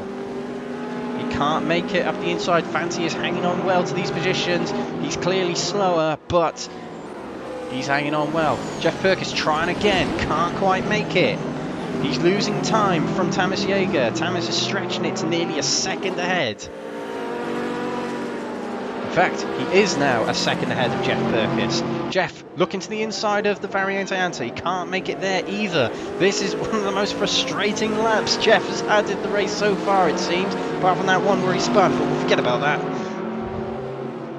Jamie Dory stretching away. He must be glad that them two got caught up back there. But clear track ahead and behind him at the moment. Jamie Dory. Thomas Jaeger going to work on catching Blancpain, getting past and catching up, back up with 4th place Jamie Dory. But Jeff Perkis losing out here. He knows he's not a back marker. He's not flashing his lights, but he's looking at every single opportunity to get his nose in front. He makes the move to the inside, going towards the Tamburello. He's got the uphander speed from the draft, and he probably will make it past. No, Fanti outbrakes him. And he does stay in front. Brilliant braking from Riccardo Fanti. But his grip in the corners is really letting him down here. Jaeger's passed Blancpain as well, although Blancpain is a back marker. Oh, and Fanti hits Blancpain to get past him. A bit naughty from Fanti, and he might have lost the position from Perkis. Can he get round him? Perkis still alongside. I've never seen that done, but Jeff Perkis has done it. Jeff has made a move around the outside of Tozer. I've eaten my own words there, but what a move from Jeff to get past Riccardo Fanti. And he's not actually that far away from Thomas Jaeger now, as he can work on catching him back up. But it is Jamie Dory who has stretched away from these guys. To be pleased, he's got a clear track around him. He can't make any mistakes now. He's just got to hit his marks to get 4th here. 8.8 seconds behind Mark Heyman. But if we skip to these two, look at them through Villeneuve. Very, very close yet again. Not a move from Nate Long just yet as they pass the back marker of Melvin Garland.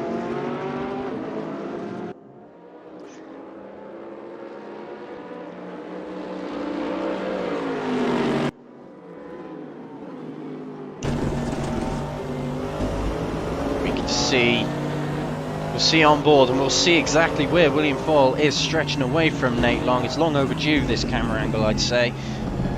But we can see Nate Long is riding the inside of these smaller curbs very well. But we look to the taller curbs, the Variante Alta, for instance.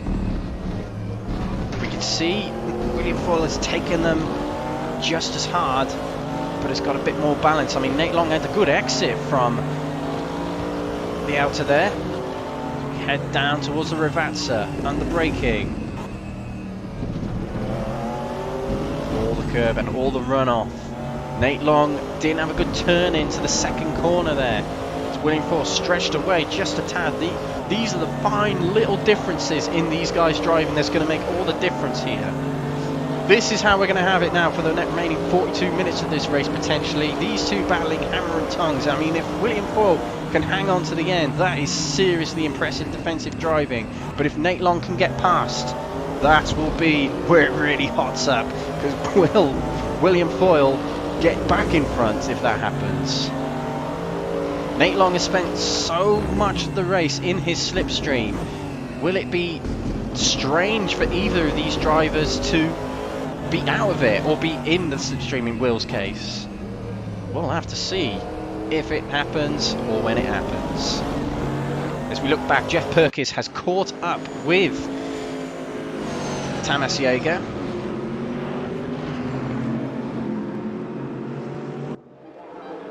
And will he make a move going into Tamburello? He might get a good run on this guy.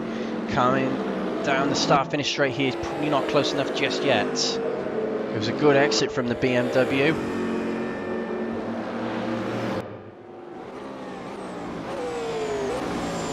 There are only 18 drivers remaining in this race. A lot of retirees. Jeff, who has not necessarily an underdog, but has very much been behind people when it comes to the battles in this race. Managed to get himself into third place at one point in this race. It didn't last very long, as Nate Long not going to make a move yet again.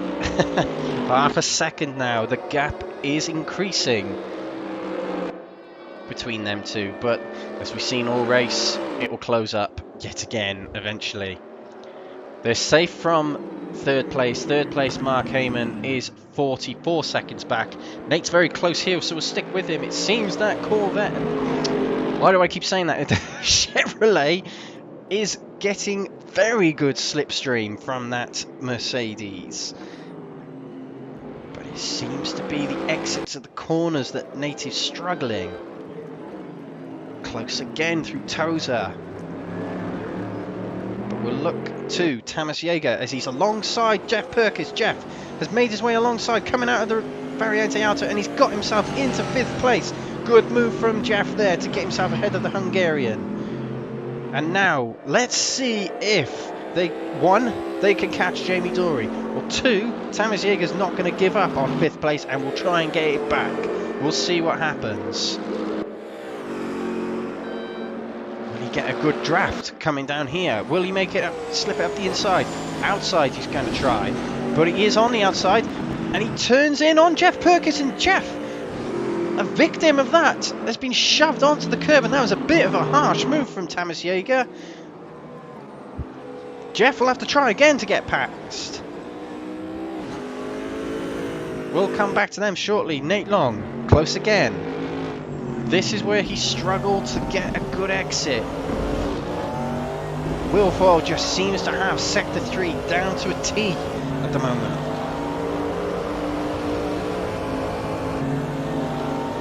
But look at how much he is gaining down this straight. William must have that on that mind, and that's why he's putting in the good exits from the Rivazza. Come through Tamburello, good exit from Will there. Maybe hitting less of the curb is helping him out. Down into Villeneuve. They've got very, very different lines, these two have. Jeff Perkins alongside Thomas Jaeger again, and Thomas messed up the chicane there, and it's let Jeff Perkins back past. Grueling battle between these two. Andrew Sterler. Very close to Fraser Rostance now. Comparing lap times, Fraser was half a second slower than Andre Sterler on that last lap. Will Sterler go for it? No, not enough room to make the move. Fraser runs wide just in case. And Sterler very close coming out the Rivazza here. Is he going to go for it? We're going to skip to Nate Long and William Foyle very soon because he's very close, but Here goes. For 8th place, Andre Sturler has chosen the outside line. And he outbrakes Fraser. Fraser's not going to battle him too much. He must be thinking long term about this. Fraser drops to 9th. Andre Sturler up into 8th place. William Foyle and Nate Long. The gap always closes up at the midpoint of the lap. But then at this point, William Foyle does just enough to stay ahead. Or stay enough ahead for Nate Long not to make a move. But he's very, very close coming out of Tamburello there. Is looking to the inside, going into the Villeneuve chicane. Probably not the best place to put a move in, but will he get a good exit? He's very close. Oh, gravel there, not going to help him going into Tozer, so this will not be the point where he makes the move as he runs wide. Now, he's got to make that, he's got to close up that gap again to William Foyle. So let's look elsewhere. Thomas Jaeger is dropping from Jeff Purkis. So the battle there coming to an end, it seems. But we got to look at Andre Sturler as he made his way past Fraser Rostant. He is gaining in on Riccardo Fanti, the black Porsche up ahead, as he flashes his lights at Gabriel Payne to let him pass. He does so. Must say, Gabriel Payne, he's not the quickest driver out there today, but he is doing a very, very good job of letting these drivers pass safely. There's great racers, and then there's great racers. Nathan Long drops time from William Foyle. So as this gap maintains, we'll do a lap on board with Nate Long, and we'll be back with you on commentary very shortly as we do a whole lap with Nathan Long on board.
We are back, and something to report on is that Jamie Dory has dropped some places. It's not been the best of races for him. Luck has not been on his side as he has dropped a lot of time from Thomas Jaeger, and Jeff Perkison has dropped to 6th place. It was probably a spin somewhere, but sadly Jamie drops out, probably of contention for 4th place. I mean, Jeff can focus on trying to catch Mark Heyman, 12.5 seconds up the road. There is Mark Heyman, we haven't seen much of him today. But Mark is just going to hit his marks here, and we'll see if Jeff can catch up slowly. Not likely to happen, but it's worth keeping an eye on as we go head into the final quarter of the race in 2 minutes. This has very much been the picture of this entire race. Nate Long right behind William Foyle, trying to get every little advantage he can, and there's places on the tracks he is far quicker. But William Foyle is quicker on other parts of the track and is holding on very, very well. 2 hours of driving solid like this, whether you're chasing or defending, is something to admire. This has been a grueling battle from these guys. It hasn't been, you know, swap and turn as much as we would see in touring cars, for example, but in terms of GT, it's all about patience, consistency, and just pure effort. Trying to find the advantage. Nate Long hasn't found yet, you know, how to get through those corners that he is slightly slower than William on. Will he find it in this final half an hour of the race? Head over to Fraser Rostance. Ninth at the moment. He's closing down Riccardo Fanti. Riccardo is very much the slowest of the top 10 at the moment. He's struggling to hit good lap times at the moment. Only 1:45s at the moment. He is on older rubber, we have to bear that in mind, but Fraser's soon going to catch him. But we have seen Riccardo Fanti has been making it very difficult for these guys today to pass him. He runs wide coming out of the Ravazza there, still on track though. Nathan Long. We'll have to see how he can do exit-wise from this corner coming up. William Foyle's biggest advantage on Nate so far in this race has been on this corner. Still again a good exit from William Foyle.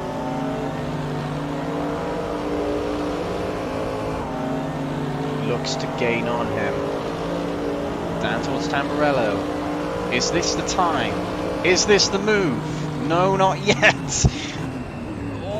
I feel like he could have given that a go there, but he's trying to keep it safe. And because he was slightly offline there, he did lose a little bit of traction coming out there, so he's got to catch that gap up again.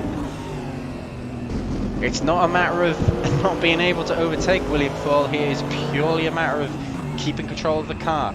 Let's not also forget that these two are teammates as well, Crest Autosport drivers, 1 and 2. Is that on their minds as well? Let's not take each other out, we're doing pretty well. But let's still race, you know? They're 50 seconds ahead of Mark Heyman. This could, and I hope, it goes down to the wire. And I hope nothing compromises either of these two races. As we look back to Fraser Rostance, he's clawing in on Riccardo Fanti, and someone has dropped off here. Someone's dropped out of the top 10. I'm trying to figure out who it is. It was Jeff Purkis. Jeff has dropped bags of time, and he's out of the race. I am not sure what's happened there. Oh, he was having a great race, was Jeff Purkis. If he could tell us what happened, that'd be great. But he is out of the race now. He was running in. He was battling for the top 5 anyway. And that's over. Here goes Fraser Rostance. He's up the inside of Riccardo Fanti, but Fanti has been doing that all race, out-braking people going into the Tamburello there. It's been a good showing from Riccardo Fanti here.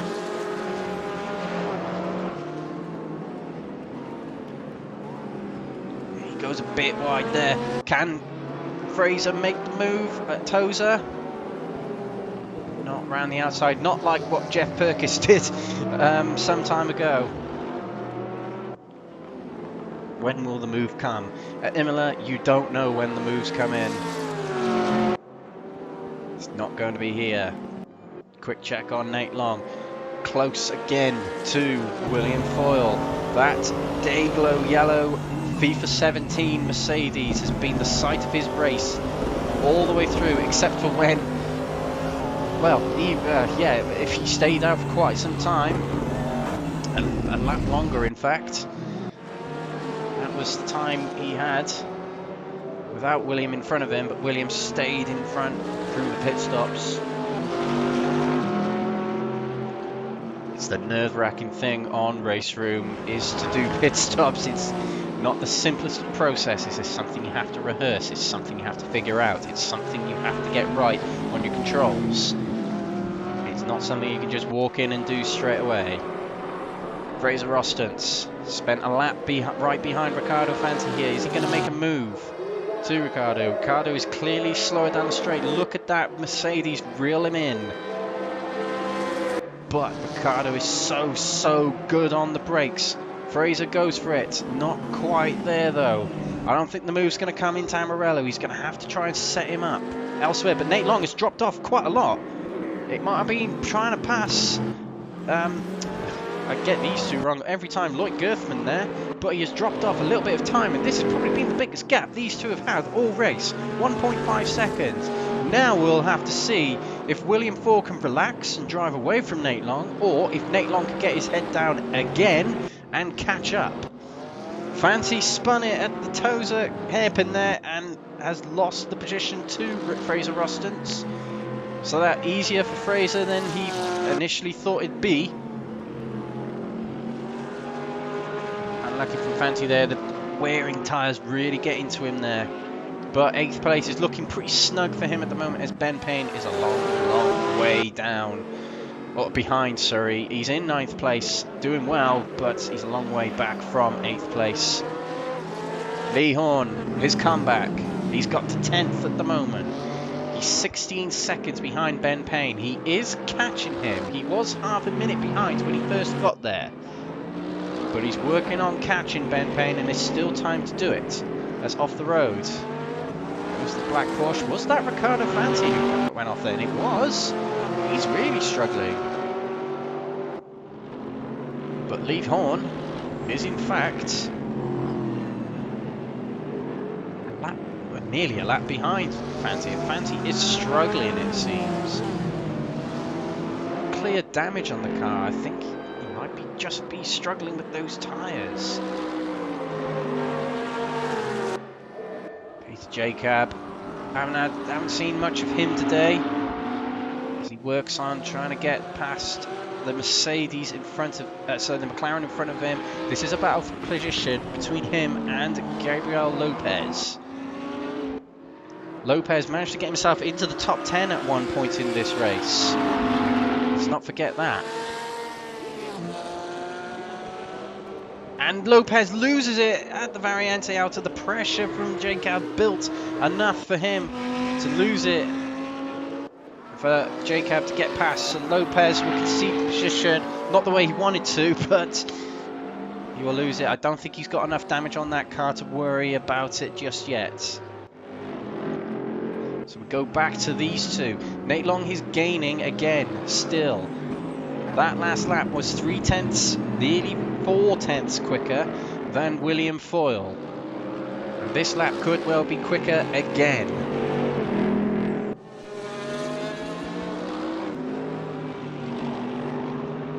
Certainly worth keeping an eye on these two. Gabriel Lopez hasn't given up though. He's caught right back up to Peter Jacob yet again.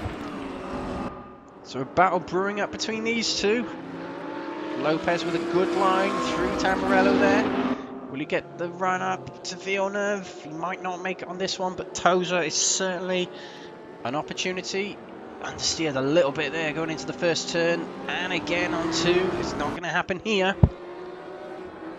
Have to see if these two hotting it up a bit later on. Nathan Long. Invalid lap time, but William Foyle just set the fastest lap of the race. Literally just then, a 43.153. That is the fastest lap of the race, and he's just done it. But Nathan Long is still just over a second behind him. I mean, it must have been close because Nate did slightly gain on him. He's still gaining on him now as William used up all his go faster juice. Fictional go faster juice, anyway. 0.7 now. Williams struggling on this lap, even though he's just putting a blinder of a lap to get the fastest lap here in this race so far. But will Nate Long get the fastest lap of the race here on this lap? He's certainly looking quick as he's reeling in the Brit.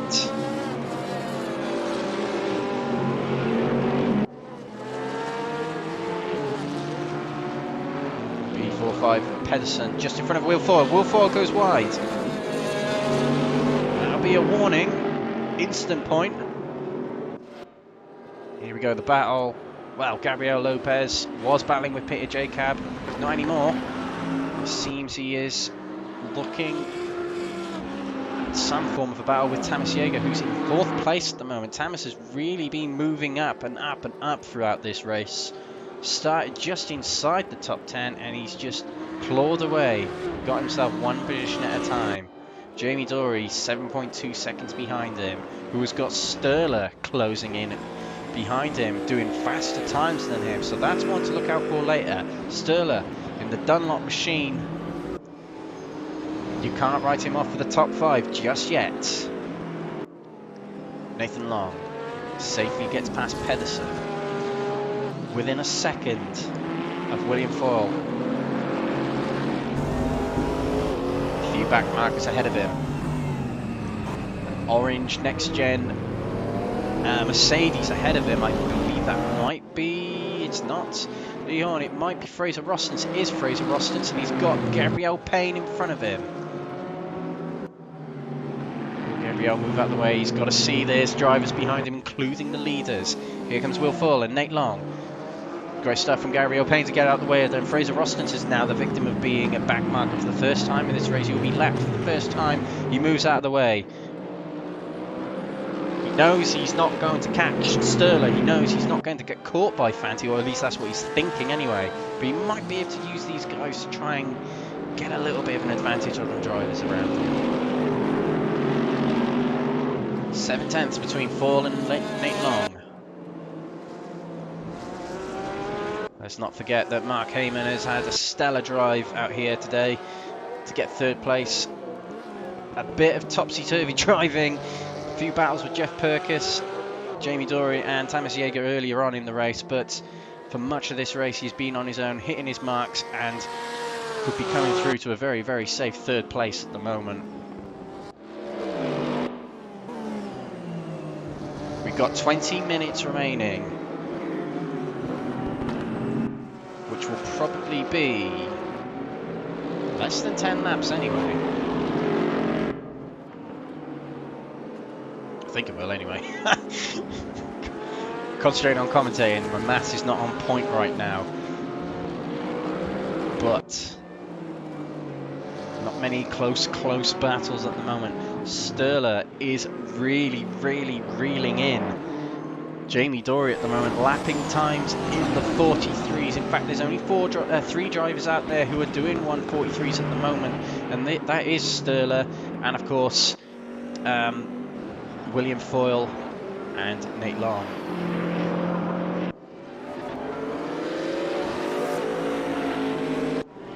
Nate Long spun. That has done it for him, I'd say. Don't know what happened there, but Nate Long spun going round. That is the Piratella corner, and that might have done it. That might have been the race gone for him. He's 18 seconds down, and he's got 18 minutes remaining. He was not catching William Fall at 1 second per lap. Or can he now?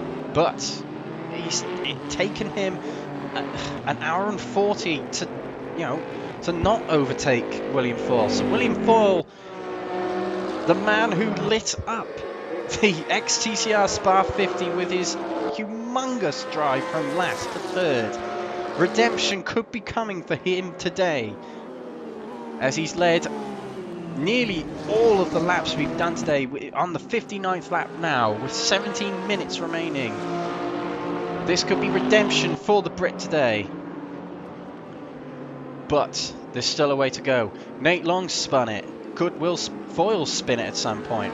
But we do know Will is not prone to making mistakes like that. Nate Long, a lapse of concentration maybe, or maybe contact with a back marker, it could have happened. But pushing a little bit too hard perhaps. He's safely in second place at the moment, but in order to catch up with William, he has to catch him at more than 1 second per lap on average. I don't see that happening unless William has a problem, spins, or gets caught up in a battle with any back markers. I very much doubt that is going to happen at this point.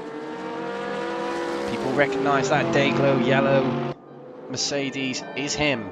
It is the leader coming hot through as Blancpain. In 8th place, driving a good race here is Ben of Force Racing. Let's pass the leader. A long way behind Fraser Rostance, but he's gained a few positions at a time as Ben. Been a good drive from him today.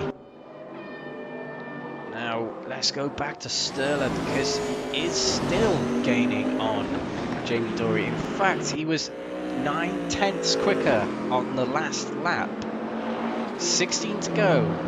3.5 seconds between them. Jamie Dory's not necessarily nightmare of a race. He's had a good race, but he has struggled to maintain positions and maintain the high positions anyway. 5th at the moment with the threat of Sturla coming at him. But speaking of that battle up front, Nate Long did not have a good lap time that last time by. Quite significantly slower than William Foyle as William stretches the lead to now 19 seconds. I think Nate might have to face facts that it's 2nd place here today. It was a great battle between them two and Nate Long was doing great to catch that battle back up. But this man William Foyle certainly has hit every mark today. He hasn't made any mistakes. Endurance driving definitely in his pedigree. Whether he's getting through the pack or whether he's leading from the front. Andre Sturla, as we skip to him, you can see Jamie Dory in front of him now. He's just gone past. It's now below 3 seconds between these two. 5th place is on the cards for Sturla, that is for sure. A lot of gaps being presented now between all these guys, as sadly I have to report Ricardo Fanti has retired in this race. He was driving a good race, but it's just a shame for him. He was struggling with his tyres. We saw when he conceded the positions to Fraser Rostance, but sadly that race is over for him on his home turf as well. A lot of Brits in the top 10 at the moment as Melvin Garland. What a weekend this guy is having. His first podium yesterday in Exiled. And now he's getting the top 10 against quite a credible list of drivers. This is currently 10th. A storming drive from him. He's had quite a few battles as well, and he's been very respectful of other drivers as well whilst he's out here. Back to Will Foyle, 19.3 seconds ahead of Nate Long. Nate Long quicker than him in the draft zone, that's for certain. But now Nate's struggling. Maybe he's faced facts that 2nd place is it for him now. As we go to Sturla, he's nearly within 2 seconds. In fact, it's 2.0. Well, nearly just now. 2.1, 2.2. Down the straight, he's losing a bit to Jamie Dory, but certainly the infield of the track is where he's gaining his time on the Brits. But guys, for those of you who are listening on YouTube, with 10 minutes to go, I think it's a good time now to ask you guys to put in the comments of this YouTube chat. You can even comment on it, you know, your opinion if you want, but we would love to hear from you guys who you think your driver of the day is. any of these drivers, do take your pick, do comment with it, and you know what, if there's a large majority, we'll go with that driver. If not, I'll pick. But yeah, Sturla within 2 seconds now. He is gaining and gaining and gaining. An invalid lap last time from Jamie Dory. It shows he's pushing, exceeding track limits to try and stay ahead of Sturla. 12 minutes to go. Will he catch him? This is the hottest battle on the track at the moment.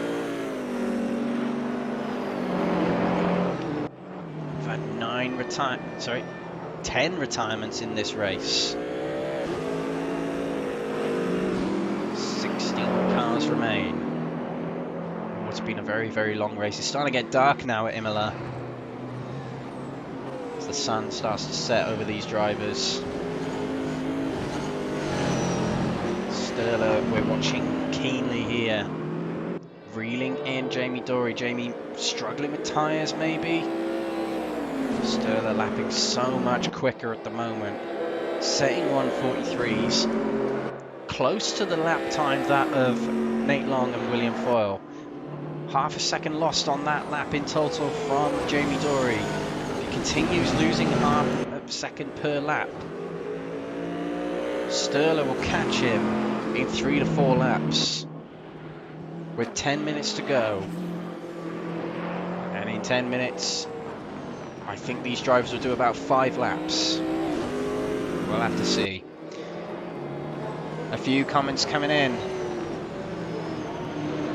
from the guys who are picking their drivers today. Will Foyle has been a nomination so far. Other guys on the YouTube, please do let us know who you think your driver of the day is. It might well get picked. Nearly within a second is Sturla. This is the battle for 5th. Other battles, well, there's no other battles on track now. It's all quite spaced out. Look at John Dowling. There's quite a big gaggle of cars here. John Dowling is closing in on Melvin Garland. Melvin is in risk of losing his top 10 place at the moment. Dowling looking to capitalise and get into the top 10 just about. This could be an interesting battle hotting up as Melvin makes a move. I think he's seen Dowling is catching him as he gets past Gabriel Payne. Melvin cannot panic at this point, but Dowling cannot get too impatient. It's now just him and Melvin battling out. Back to the battle for 5th. Sturla is within a second of Jamie Dory. We have less than 10 minutes to go in this race. Sturla really reeling in Jamie Dory. 6/10 quicker on that last lap.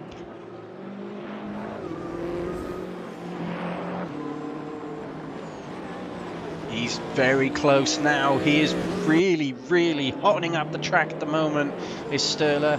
Now, he's caught him. It's safe to say he has caught him now. But passing is the other. The other battle is for 10th. So we're battling. There's a battle for the top 5 place, and there's a battle for the top 10 hotting up at the moment. 1.5 at the moment between John Dowling and Melvin Garland. 1.3 now, that is. These two, less than half a second between them. Now Sturla has caught him. There's a completely different approach now. Setting fast times, yes, he's done that. Now he needs to work on setting up an overtake as Jamie Dory goes wide. I mean, Sturla's not going to make a move here.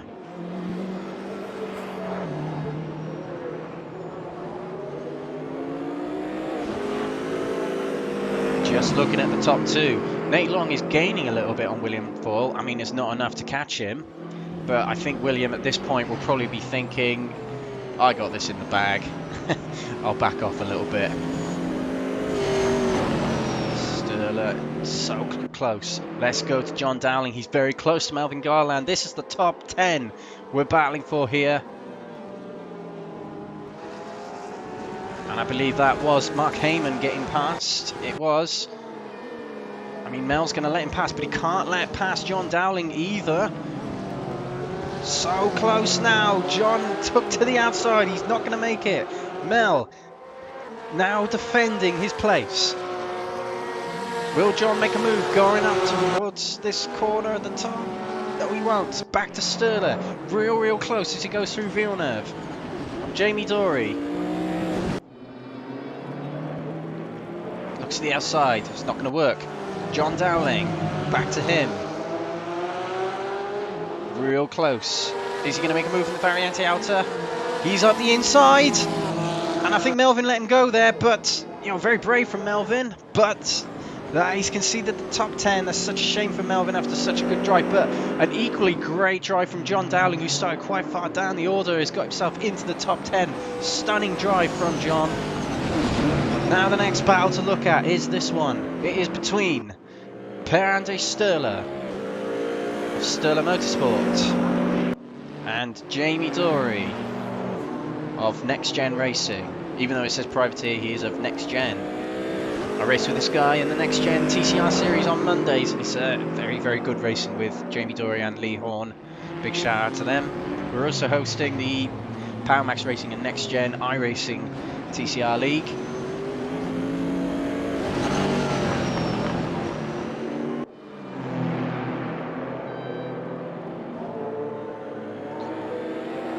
Sturla lost a little bit of time on that lap. See, when you break that 1 second barrier, you get hit with no air. So your car goes quicker, but it also loses downforce. And that's something that really affects these cars. They're not as agile as the TCRs are, for example. Very loose on the rear end. Some of these cars front engine, some of these are rear. Different characteristics between all of them. That's why you're seeing such different lines from all of them.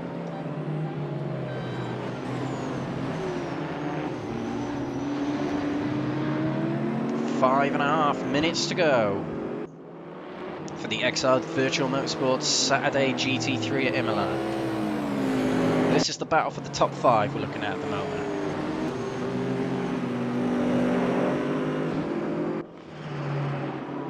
Sturla's so close to Jamie Dory. GTR, I think that is Gabriel Payne just ahead of them. He'll move out of the way here. But you see a car immediately appear ahead of you and it just makes you panic a little bit. Dunlop Machine versus the Orange Flame BF Goodrich car of Jamie Dory. There was a bad exit from the Variante Outer from Sturla just then. He's got 4.5 minutes to go to make this move for the top 5.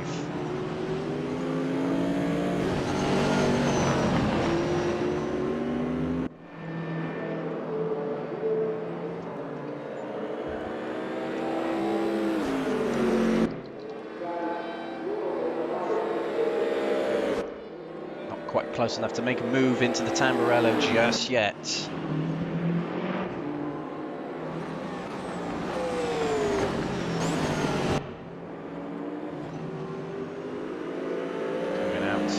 A beautiful looking Dunlop BMW machine versus the Corvette BF Goodrich livery of Jamie Dory.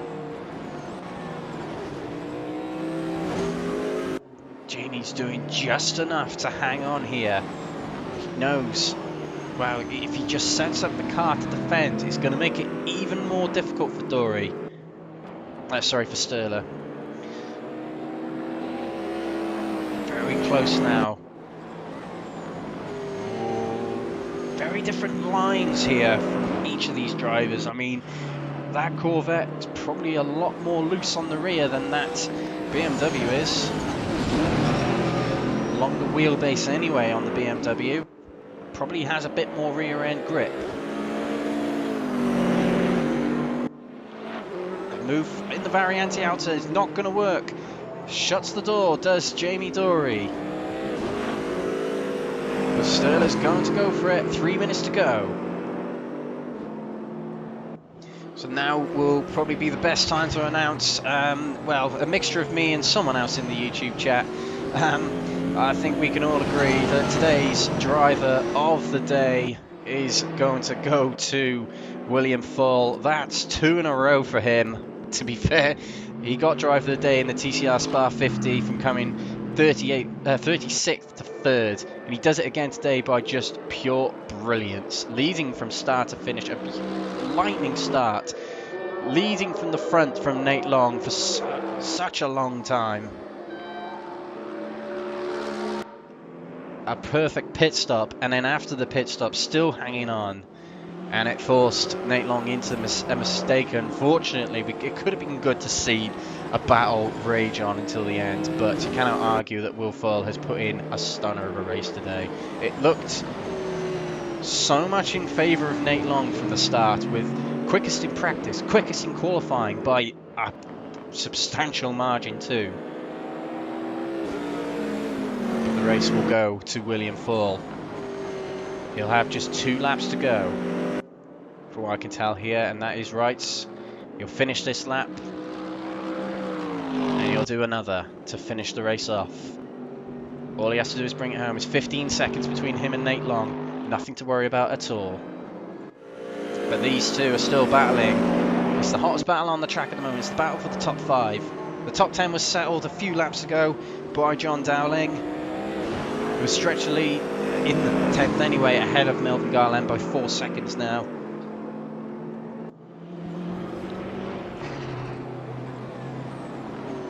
Down into the Ravazza. Jamie Dory goes a bit wide and Sturla spins! There goes his chance of 5th place. You could see that happening right from the moment he turned the car into the corner. The back end just gave way on him. That'll settled it. Jamie Dory, brilliant defending, has probably sorted 5th place as long as he can keep it going. But Sturla, one opportunity for him. It's gone now, but what a great battle we did witness there. And Melvin Garland and Loic Gerthman have come together. And this is coming out of Villeneuve. Gerthman certainly has been the centre of attention today, as Melvin concedes not a position, but he lets Thomas Jaeger by. I mean, Melvin hasn't lost a position there, thankfully. And Jacob is a long way behind Gerthman, but certainly, yeah, the centre of attention has been Gerthman today. But William Foyle, time's expired. These drivers have been driving around for 2 hours now. 2 hours, 69 laps. It'll be 70 as they cross the line. William Foyle, I believe, has led about 67 of these. I could be wrong about that. As he enters the final half of the lap. Race winner and driver of the day of Crest Autosport in the FIFA 17 Dortmund Mercedes AMG livery. Comes through the Variante Alta. He's got 2 corners to go. He's got 14 seconds in hand from Nate Long. As he comes down the hill to the Ravazza. 2 corners to go. 1 corner to go. And that is it. Exiled Virtual Motorsports, first of 6 Saturday Series race winners. The GT3 at Imola goes to William Foyle of Crest Autosport in the Mercedes AMG. A wonderful drive from the Brit today to get himself the win. 70 long laps and he's done it. Nathan Long comes through in 2nd place in the Chevrolet. Great driving from Nathan Long, one of the quickest drivers on track today. 3rd place at the moment. Mark Heyman, he's got a fair way to go before he finishes the race. The lights are on the cars. It is so dark here at Imola now. Here he comes towards the Variante Alta.